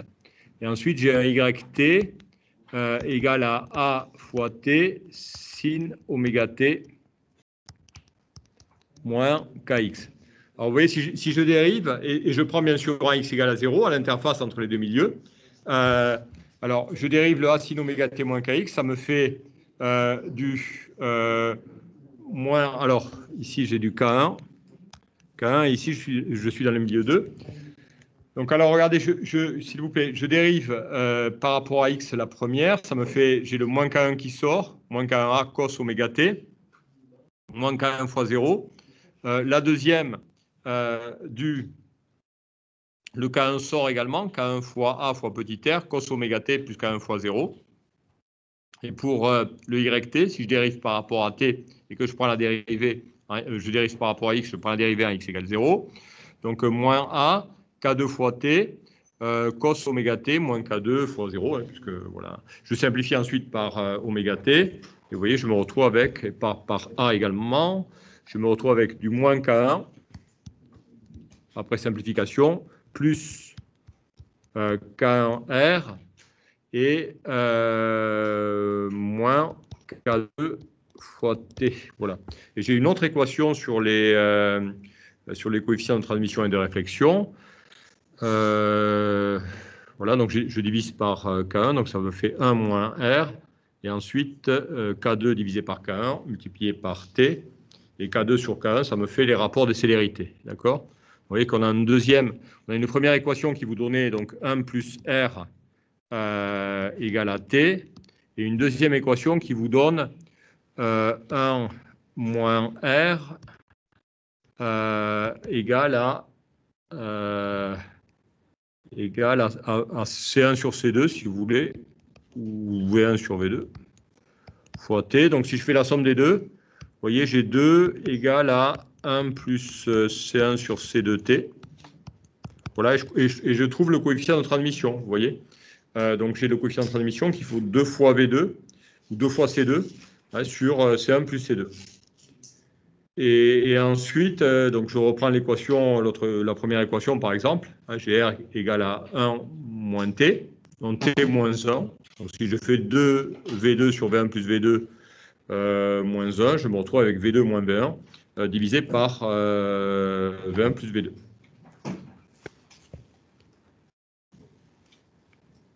Voilà. Voilà ce que valent alors, bien sûr. Ah, c'est des formules qui fonctionnent. À condition qu'il n'y ait pas d'absorption. Hein. Il n'y a pas d'absorption, il n'y a que transmission. De l'onde et réflexion de l'onde. Donc, dans le cas où il n'y a pas d'absorption, vous avez deux milieux différents, donc les milieux étant caractérisés par des célérités. Voilà ce que vaut donc le coefficient de transmission, c'est-à-dire grosso modo l'amplitude de l'onde qui va être transmise, donc 2C2 sur C1 plus C2, et puis la réflexion, donc V2 moins V1 sur V1 plus V2. Alors, quelquefois, dans des ouvrages, vous verrez qu'on vous donne ces coefficients de transmission en fonction des impédances des milieux, impédances caractéristiques des milieux. Alors, on trouve ça, effectivement, lorsqu'on fait des milieux matériels. Nous, ce n'est pas des choses dont on parlera, on ne va pas trop en parler cette année, ça n'intervient pas trop dans les TD. Voilà, sachez que ça existe, on peut vous donner, on peut vous exprimer T et R en fonction des impédances des milieux.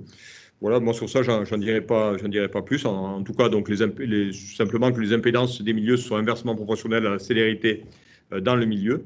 Voilà, nous on n'a pas trop d'exos qui traitent où on traite le problème avec les impédances des milieux, donc j'en dirai pas plus que ça. Voilà, donc on va retenir ça, le fait que T vaut 2V2 sur V1 plus V2 et petit r égale V2 moins V1 sur V1 plus V2. Alors vous voyez qu'on voit des choses. Voilà, on va voir se profiler en fonction de la célérité du milieu 2 par rapport au milieu 1. Vous allez voir que suivant la célérité d'un milieu par rapport à l'autre, il y aura plus d'ondes transmises ou plus d'ondes réfléchies. Alors, vous voyez bien que si la célérité dans le milieu 2 est égale à 0, qu'est-ce qui se passe? La célérité dans le milieu 2 égale à 0, ça peut être quoi? Ça peut être lorsque vous avez une corde qui est fixée au mur. Dans ce cas-là, il n'y a pas de milieu 2. La corde, elle n'a pas d'autre choix que de se réfléchir. Donc, il n'y a pas de célérité de milieu 2. Et dans ce cas-là, vous remplacez donc le V2 par 0. Vous avez un coefficient de transmission qui est égal à 0. Et le coefficient de réflexion, vous retrouvez avec du moins V1 sur V1. Et vous avez un coefficient de transmission de réflexion qui vaut moins 1, qui indique que l'onde est réfléchie avec un déphasage de pi, puisque vous avez un coefficient de réflexion qui est égal à moins 1.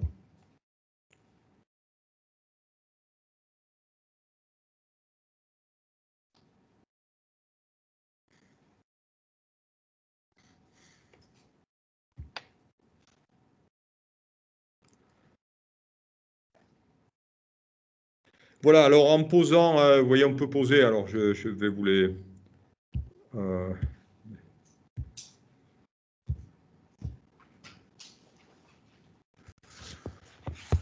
Voilà, alors en posant alpha égale V1 sur V2, le rapport de célérité, du coup on a R qui est égal à 1 moins alpha divisé par 1 plus alpha. J'ai simplement divisé numérateur et dénominateur par V2. D'accord, je me retrouve avec donc un R qui vaut 1 moins alpha sur 1 plus alpha. Et ensuite c'est pareil, pour T, je divise numérateur et dénominateur par V2. Je me retrouve du coup avec du 2 sur 1 plus alpha. Alors, il y a plusieurs possibilités. Le alpha est égal à 1. Alpha égale à 1, ça signifie quoi? Ça signifie qu'il n'y a pas de changement de milieu. On reste dans le même milieu. Vous voyez, la célérité est la même. Donc, à l'interface, vous voyez, finalement, il n'y a pas de changement de milieu. S'il n'y a pas de changement de milieu, qu'est-ce que ça signifie? Qu'il n'y a pas de réflexion. Pas de réflexion, toute l'onde est transmise. Vous voyez, on le voit, c'est un cas particulier, pour remplacer alpha par 1. Donc, du coup, R égale 0, pas de coefficient de réflexion. Et par contre, l'onde est transmise complètement. Si par contre alpha vaut 0, ben, c'est ce dont je parlais tout à l'heure. Vous voyez, vous avez dans un des milieux, l'onde ne peut pas se propager, donc elle est totalement réfléchie. Donc là, c'est le milieu 1. Vous voyez, c'est dans le milieu 1 où la célérité vaut 0. Donc elle est totalement réfléchie dans le milieu 2. Donc vous avez un R qui est égal à 1 et un T qui vaut 2, hein, puisqu'on est dans le milieu 2. Donc voilà. Et puis ensuite, notre cas de notre corde, vous voyez, avec un alpha qui tend vers l'infini.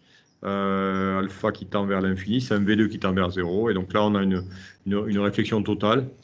Aucune onde qui est transmise. Alors, ce qu'on peut remarquer, on le remarque en changeant les indices, c'est que le coefficient de réflexion du milieu 1 vers le milieu 2 est égal à moins le coefficient de réflexion du milieu 2 vers le milieu 1. Par contre, le coefficient de transmission du milieu 1 vers le milieu 2 est différent du coefficient de transmission du milieu 2 vers le milieu 1. Ça, simplement, vous changez les indices et vous le voyez tout de suite.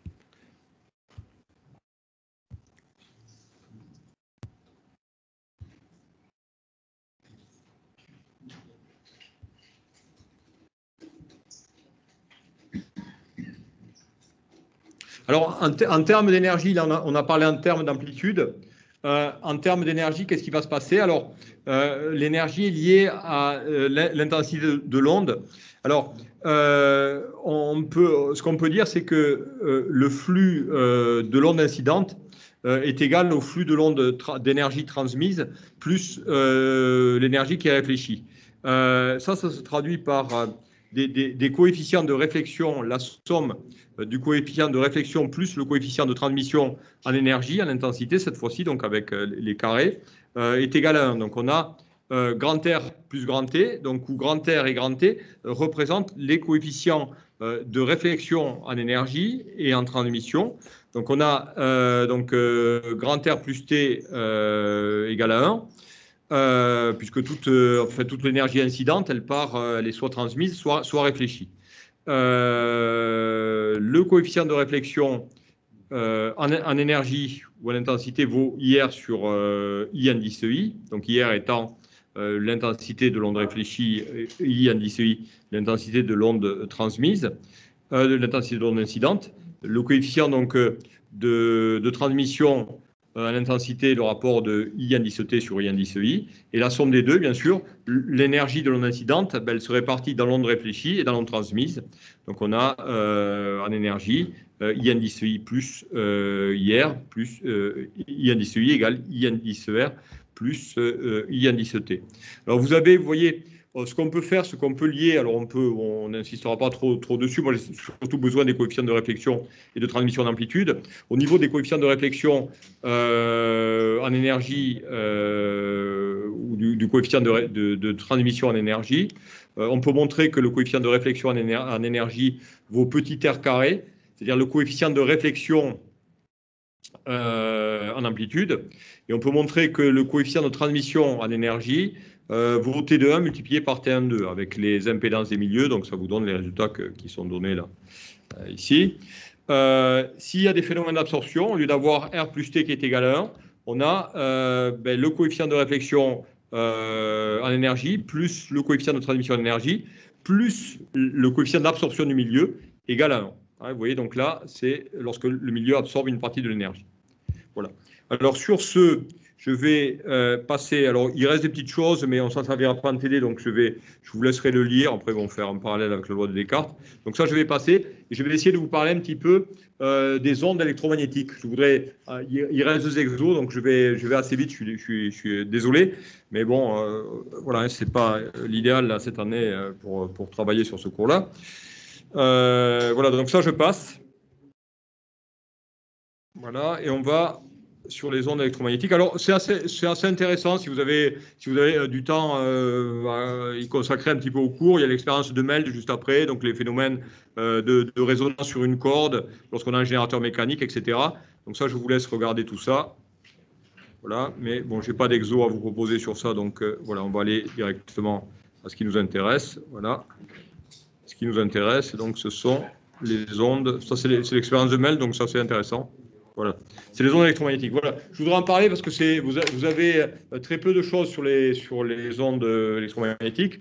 Notamment, il y a des choses qu'il faut avoir vues au moins une fois dans sa vie. Donc, c'est les équations de Maxwell. Je ne sais pas si on vous en a déjà parlé, les équations de Maxwell, pas du tout. Peut-être un petit peu l'année dernière dans l'électromagnétisme. Donc, il y a 4 équations avec des opérateurs vectoriels qui régissent le comportement des ondes électromagnétiques. Et les ondes électromagnétiques, elles sont intimement liées au courant et à la tension. Si vous voulez, le courant et la tension, c'est une autre façon plus pratique de parler d'ondes électromagnétiques.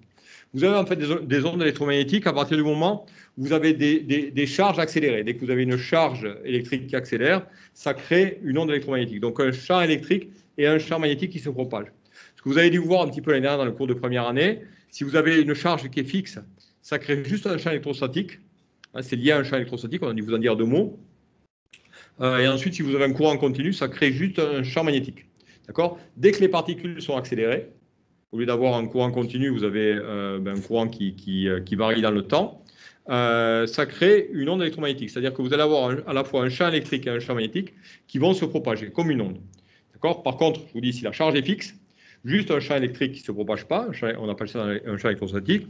Et si on a un courant qui est continu, on est dans le domaine de la magnétostatique, on a juste un champ B sans avoir le champ électrique et il n'y a pas de phénomène de propagation. D'accord ? Alors, si on regarde un petit peu le spectre, donc les ondes qui résultent de particules donc accélérées, chargées accélérées, sont des ondes électromagnétiques. Alors, vous avez un spectre des ondes électromagnétiques. Ces ondes, elles ont la particularité de se propager dans le vide à la célérité de la lumière. Et la lumière, il se trouve la lumière, le visible, c'est également une onde électromagnétique. Donc, la vitesse de propagation de ces ondes dans l'air ou dans le vide vaut 3,18 mètres par seconde. Vous voyez, on parle ici d'ondes qui sont capables de se propager sans milieu matériel. Vous voyez, ce ne sont pas des ondes comme les ondes mécaniques dont on a parlé, l'onde sur la corde, où vous voyez une vibration dans un métal, ou un son qui se propage dans l'air. Vous voyez, il a besoin d'un milieu matériel pour se propager. C'est-à-dire qu'il a besoin d'atomes pour se propager. Alors qu'une onde électromagnétique, elle se propage tout à fait dans le vide. Généralement, si on essaie de la faire se propager dans un milieu qui n'est pas le vide, elle a une célérité qui est moindre que la célérité qu'elle a dans le vide, une célérité qui est proche de 3,18 mètres par seconde. Alors, si on regarde un petit peu la gamme des ondes électromagnétiques, alors, dans les très basses fréquences, dans des fréquences qui sont autour du kilohertz jusqu'à une centaine de mégahertz, vous avez ce qu'on appelle les ondes radio. À partir du giga, giga c'est 10 puissance 9 Hertz, on passe dans le domaine des micro-ondes. Alors, le domaine des micro-ondes, vous voyez, ça commence à être les ondes ça commence à être les ondes des téléphones portables, les ondes Wi-Fi, voilà, Bluetooth, etc. Donc, on est dans le domaine des micro-ondes. Et ensuite, vous avez les faisceaux hertziens, donc les ondes radar. Hein, on est dans le domaine des micro-ondes. Au-delà des micro-ondes, donc on va là, vous voyez, lorsqu'on va de la gauche vers la droite, la fréquence augmente et la longueur d'onde diminue. Ensuite, après les micro-ondes, donc après quelques centaines de gigahertz, on va trouver le rayonnement infrarouge. Donc, il y a un rayonnement invisible. Et après le rayonnement infrarouge, juste après le rayonnement infrarouge, on commence à trouver la lumière visible. La lumière visible, elle est sur un spectre qui est très petit. Vous voyez, le visible, le lambda, est compris entre environ 400 nanos et 800 nanos. Donc là, ici, on aurait l'IR ici, et puis l'UV. Et de ce côté-là, puisque je suis là dans les longueurs d'onde, ça vous fait des fréquences de l'ordre de 10 puissance 14. Donc entre l'ultraviolet, les rayonnements ultraviolets et l'infrarouge, vous avez le visible. Et ensuite des rayons très durs, rayons gamma, rayons X, rayons gamma, etc. Les radiations, enfin les rayonnements bêta également que vous trouvez quand vous avez la désintégration de noyaux, etc. Donc là, on va sur des rayonnements qui sont très durs. Voilà.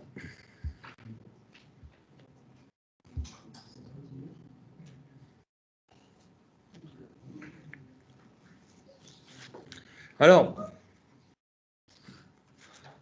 donc on va parler un petit peu d'onde électrique, donc on va parler un petit peu de charge.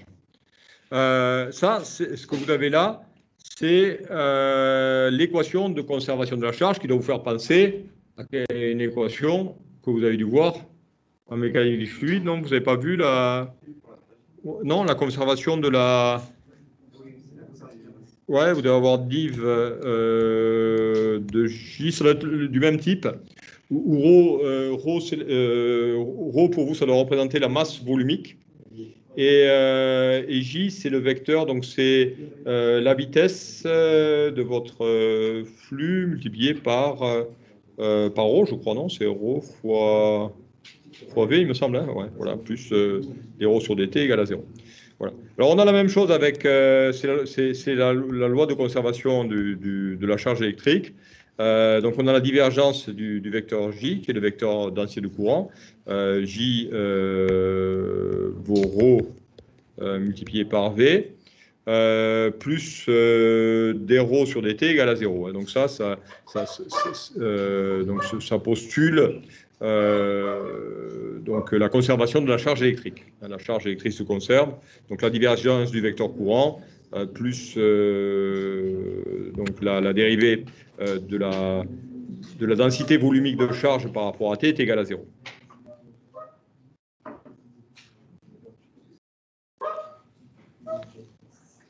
Oui, ça s'appelle la conservation de la masse, il me semblait.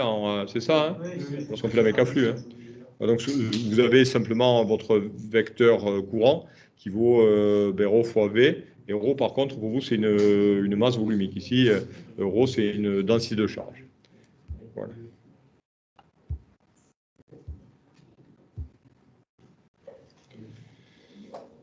Alors, donc en électromagnétisme, en fait, le plus souvent, vous avez la coexistence du champ électrique et du champ magnétique. Vous voyez ce que vous avez vu l'année dernière, le champ électrique seul ou le champ magnétique seul, c'est un cas très particulier. Pour avoir juste le champ électrique, dans le domaine de l'électrostatique, il faut que la charge soit fixe.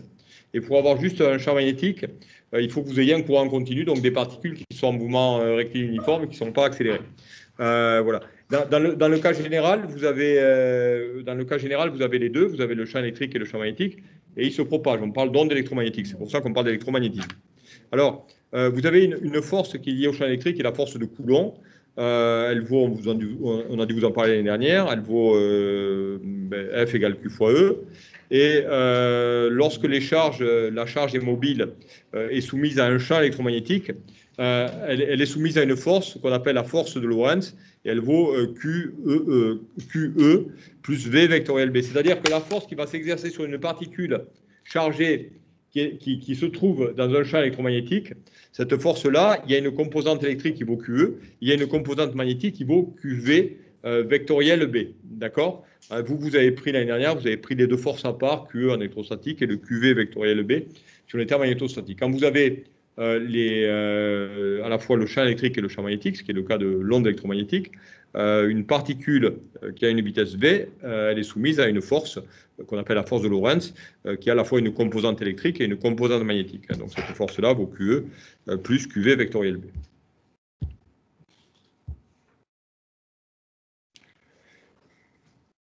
Voilà, alors, voilà, donc là on va vous parler des équations de Maxwell.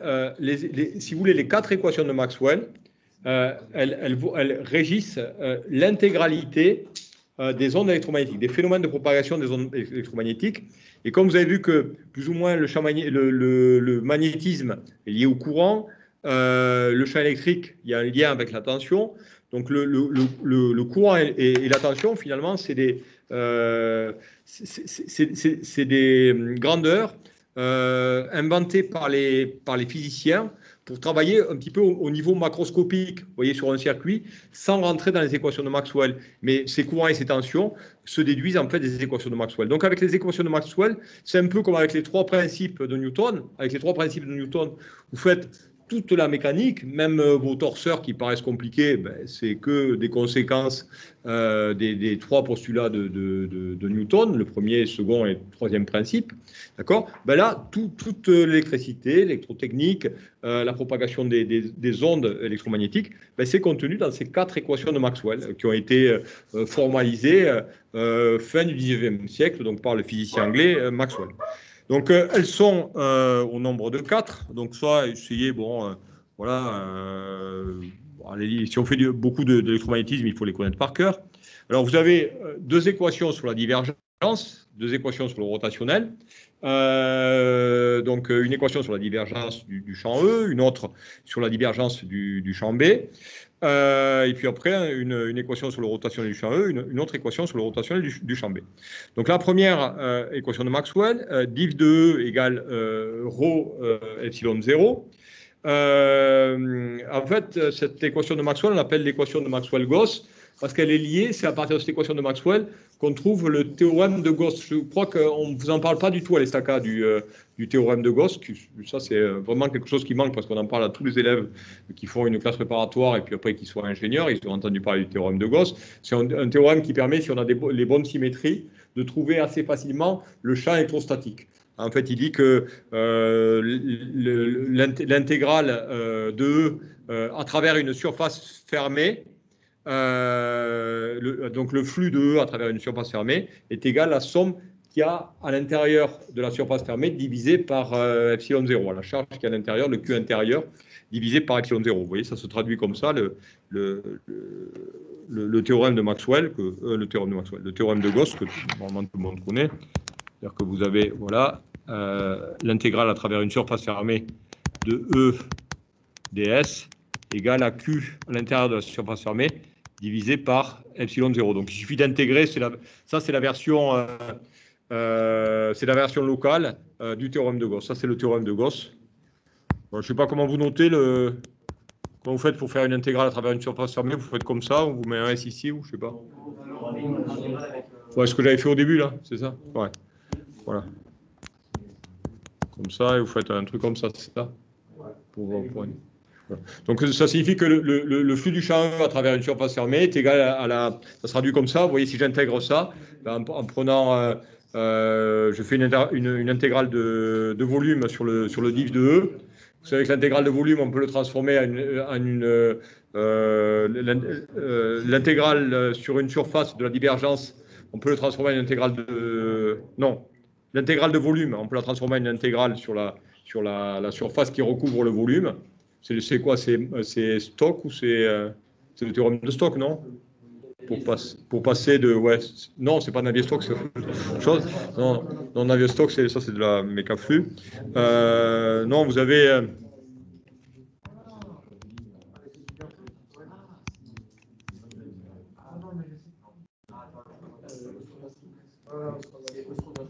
Voilà, Green-Ostrowski, c'est ça. Voilà, vous avez ça ici, sur un volume V.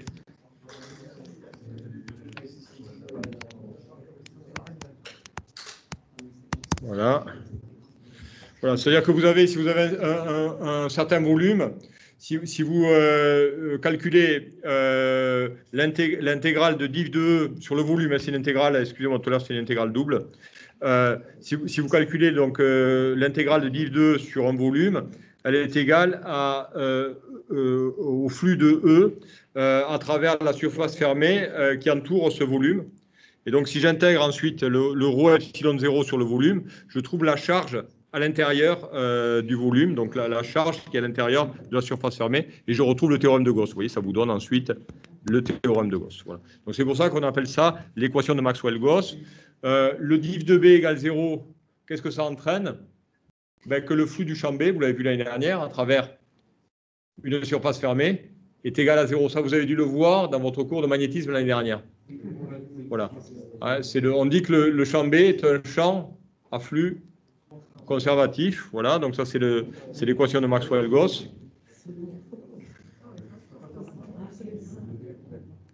Ensuite, regardez, ensuite, vous avez l'autre équation sur le rotationnel de E égale moins dB sur dt. Alors, celle-ci, on l'appelle Maxwell-Faraday. Pourquoi? Parce qu'avec ça, c'est avec celle-ci que vous allez retrouver le E égale moins dφ sur dt que vous avez vu l'année dernière. On nous a dit que c'était la loi de Faraday, égale moins dφ sur dt. Vous le trouvez à partir de cette équation-là. Et puis après, vous avez le rho de B égale à mu0j plus epsilon 0 mu0 dE sur dt. On l'appelle Maxwell-Ampère. Alors pourquoi? Ça vous rappelle rien, ça? Lorsqu'on est en régime permanent, c'est-à-dire que lorsque E est égal à 0, on n'est pas dans la propagation des ondes. Vous voyez, en régime permanent, E égale constante, c'est-à-dire que vous n'avez pas ce terme-là.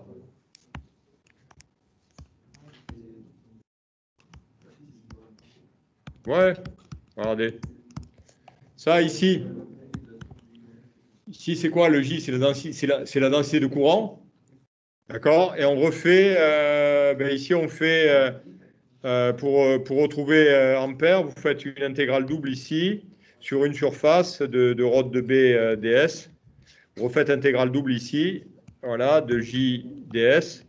Donc en intégrant le vecteur densité de courant, vous avez le courant, vous avez mu0i. Et lorsqu'on fait ça, c'est l'autre. Alors là, c'est Stokes, là, c'est Grignon-Swarovski, là, c'est Stokes.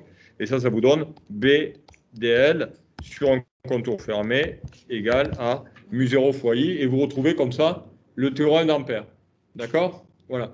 Vous voyez que ces quatre équations, il y en a une qui est liée au théorème de Gauss, une autre qui est liée à la conservation du flux magnétique, une autre qui est liée à la loi de Faraday, et puis l'autre, bien sûr, en régime permanent, elle est liée au théorème d'Ampère. Donc c'est pour ça qu'elle porte le nom Maxwell-Gauss, Maxwell-Flux, Maxwell-Faraday et Maxwell-Ampère. D'accord? Donc les quatre équations de Maxwell, essayez, si vous pouvez, voilà, de les retenir au moins momentanément. Vous dire, voilà. Alors, qu'est-ce que c'est que epsilon 0? Bon, c'est la permittivité électrique du vide. 8,85 10-12. Vous avez dû voir ça l'année dernière. Vous aviez du 1 sur 4 pi epsilon 0, peut-être pour le champ électrique. Vous avez dû voir ça à ce moment-là. Le mu0, vous avez forcément vu ça l'année dernière quand vous avez fait un peu de magnétisme. Mu0 égale, c'est la perméabilité magnétique du vide, 4 pi 10-7. Voilà, ρ, densité volumique de charge, donc en coulomb par mètre cube. Voilà, donc ça, c'est vraiment, normalement, voilà, quand on est en classe prépa, c'est à retenir par cœur. Vous n'allez pas trop vous en servir, parce qu'on fait deux cours. Mais bon, en PT6, qui est à peu près votre programme à vous, ils en font beaucoup. Et puis, voilà, on fait pas mal de l'électromagnétisme. Alors, nous, on va travailler pour simplifier parce qu'on n'a que deux cours. Alors, les premières études qu'on fait, on les fait dans le vide et dans des milieux qui sont non chargés. Donc, pour simplifier, on va faire ρ égale 0, j égale 0.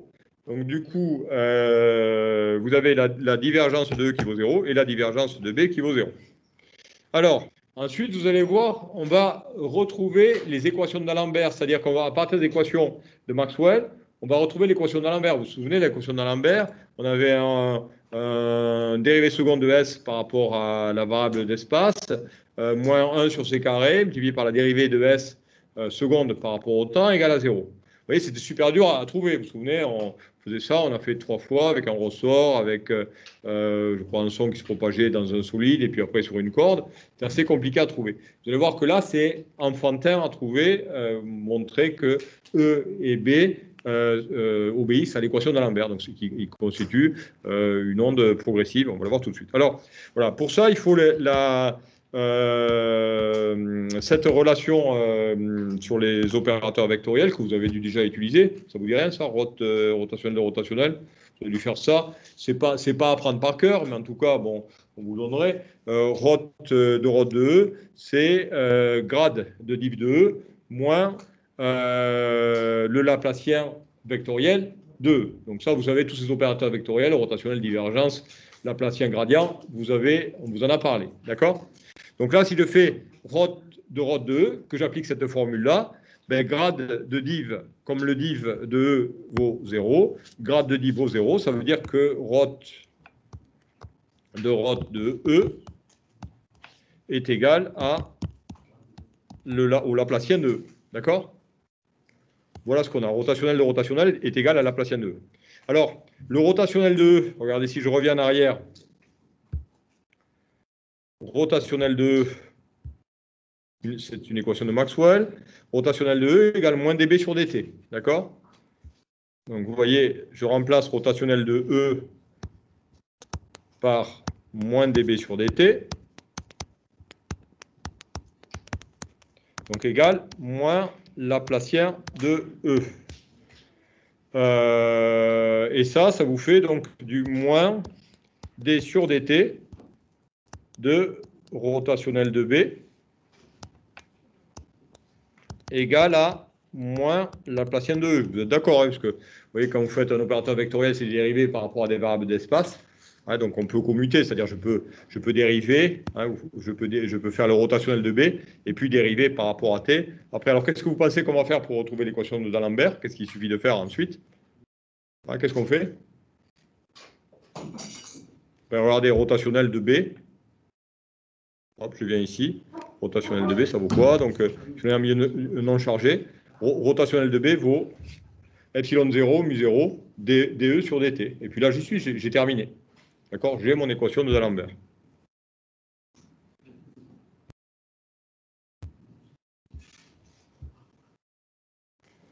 Voilà, donc je vais ici et je remplace, vous voyez, je fais du moins d sur dt. Alors, c'est un peu voilà, très joli ce que je fais. Vous l'avez la démo, vous l'avez après. Et je remplace par dE sur dt. Là, puisque je suis à milieu non chargé, égale moins Laplacien de E. Et là, vous la voyez, l'équation de D'Alembert. On a, regardez, on a, donc je vais l'écrire ici. Je vais la mettre ici peut-être. Voilà, donc j'ai le Laplacien de E plus mu 0 epsilon 0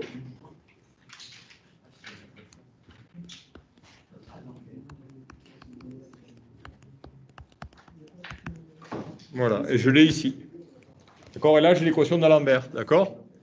Le Laplacien, c'est une dérivée seconde par rapport aux variables d'espace. Hein, vous avez vu, hein, vous vous souvenez, des 2S, dérivée seconde de S par rapport à X, moins 1 sur C carré, dérivée seconde de S par rapport à T égale à 0. J'ai l'équation D'Alembert, donc ça veut dire que E est une onde progressive. Hein, donc vérifiez l'équation D'Alembert, donc c'est une onde progressive. Qu'est-ce que ça vaut du coup le epsilon 0, mu 0?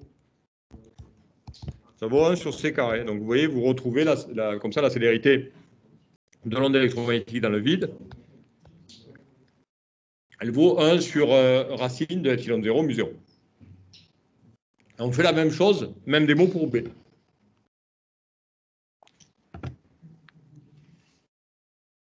D'accord, alors attendez, je fais. Là. Ouais, la démo, vous l'avez ici, hein, ce que j'ai fait. Bon, j'ai fait juste.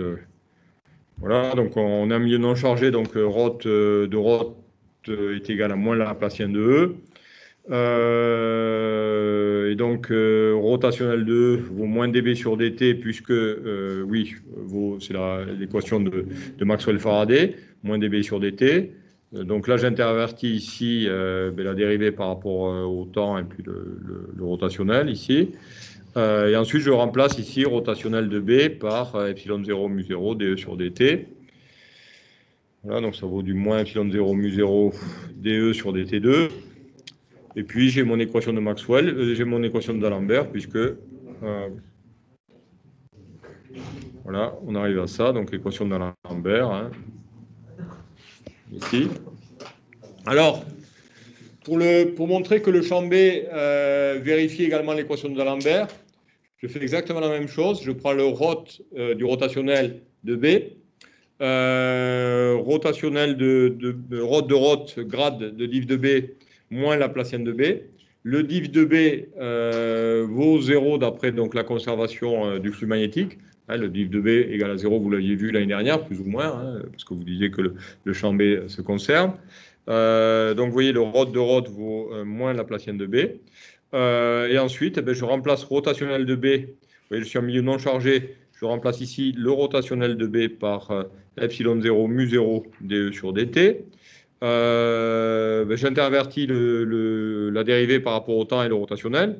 Donc ça me fait epsilon 0 mu 0 dérivée par rapport au temps du rotationnel de E. Et le rotationnel de E, équation de Maxwell-Faraday, vaut moins dp sur dt. Donc ça me fait moins epsilon 0 mu 0, dérivée seconde de B par rapport à t, égale moins Laplacien de B. D'accord? Et je retrouve, vous voyez, l'équation d'Alembert pour le champ magnétique. C'est-à-dire que quand on est en régime variable avec le temps, alors bien sûr en régime permanent, si E et B ne dépendent pas du temps, vous allez avoir soit E tout seul, soit B tout seul. Mais donc, dès qu'on est en régime variable, E et B vérifient l'équation d'Alembert. Donc, E et B sont des ondes progressives. Hein, ce sont des ondes progressives. Et un champ de vecteur ne va pas sans l'autre. C'est-à-dire que vous avez à la fois le champ E et le champ B. C'est pour ça qu'on parle d'ondes électromagnétiques. On montre, vous voyez, avec les équations de Maxwell, que les deux coexistent. Quand il y en a un qui vérifie l'équation d'Alembert, l'autre vérifie également l'équation de d'Alembert. Donc, si on n'est pas en régime permanent, vous avez à la fois le champ électrique et le champ magnétique, et ce sont des ondes progressives, c'est-à-dire qu'ils se propagent. D'accord? C'est ça que ça veut dire.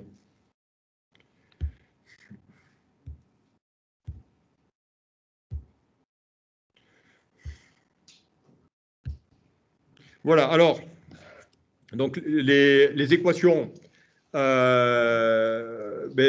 a deux équations d'Alembert qui traduisent le comportement du champ électromagnétique dans le vide. On peut dire que le champ électromagnétique se propage comme une onde progressive dans le vide à une célérité c. Et la célérité c, on identifie le epsilon mu 0 avec 1 sur c carré. Le c vaut 1 sur racine de epsilon mu 0. D'accord? Et donc le champ électrique et le champ magnétique va se manifester par une onde électromagnétique.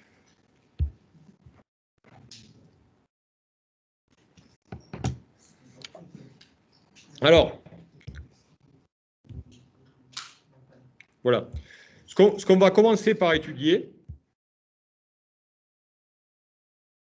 lorsqu'on commence à parler d'ondes électromagnétiques, on va étudier, donc il y a, vous savez qu'une onde plane vérifie l'équation d'Alembert, une onde, le modèle non sphérique, vérifie aussi l'équation d'Alembert. Donc ce qu'on fait généralement quand on commence à étudier les ondes électromagnétiques, on est en prépa, on commence à prendre le modèle de l'onde plane. Donc une onde électromagnétique qui se propagerait dans une direction privilégiée. La direction privilégiée, pour simplifier, autant prendre la direction de x. On ne commence pas par l'onde sphérique, on commence par l'onde plane. On verra que l'onde sphérique, en fait, on ne s'en sert pas trop, on s'en sert surtout de l'onde sphérique électromagnétique lorsqu'on fait de la propagation de signaux entre antennes. Sinon, la plupart des phénomènes qu'on vous fait découvrir quand vous êtes en classe préparatoire, enfin, si vous en avez fait un petit peu plus que ce que vous faites ici à l'ESTACA, on travaille sur le modèle de l'onde plane. Donc, l'onde plane vérifie l'équation d'Alembert. Donc, on peut très bien dire qu'il existe une onde, vous voyez, représentée par un vecteur E, et un vecteur E qui est fonction de t moins x sur c. T moins x sur c, ça veut dire que c'est une onde progressive qui se propage dans le sens des x positifs. Donc, vous voyez, on va partir d'une onde électromagnétique qui est fonction de t moins x sur c pour E, et pareil pour B, elle est fonction également de t moins x sur c. Et avec ça, on va essayer de voir la structure de l'onde électromagnétique, c'est-à-dire on va essayer de voir comment sont le champ électrique et le champ magnétique par rapport à la direction de propagation et comment ils sont l'un par rapport à l'autre. On va voir que le champ électrique et le champ magnétique sont perpendiculaires l'un à l'autre et que les deux sont perpendiculaires à la direction de propagation. Donc, il n'y a pas de composante ici du champ E ou du champ B suivant X. Voilà. Donc c'est ce qu'on verra la prochaine fois. Donc là, on arrive au bout de la séance. Et donc la prochaine fois, alors ce que je vais faire la prochaine fois, je vais aller très vite. C'est-à-dire que je vais balayer un petit peu ce qui reste à faire sur le cours. Et je voudrais également corriger donc, le TD5, que vous ayez fait un petit peu d'ondes électromagnétiques. Voilà ce que je ferai la prochaine fois. Donc j'irai assez vite au niveau du cours. Donc je vous invite à regarder l'intégralité du cours, à essayer d'apprendre la relation de structure de l'onde plane, c'est-à-dire B égale K vectoriel N divisé par oméga. Voilà, et puis avec ça, on fera les TD, l'exercice 1 et 2 du TD5. Voilà.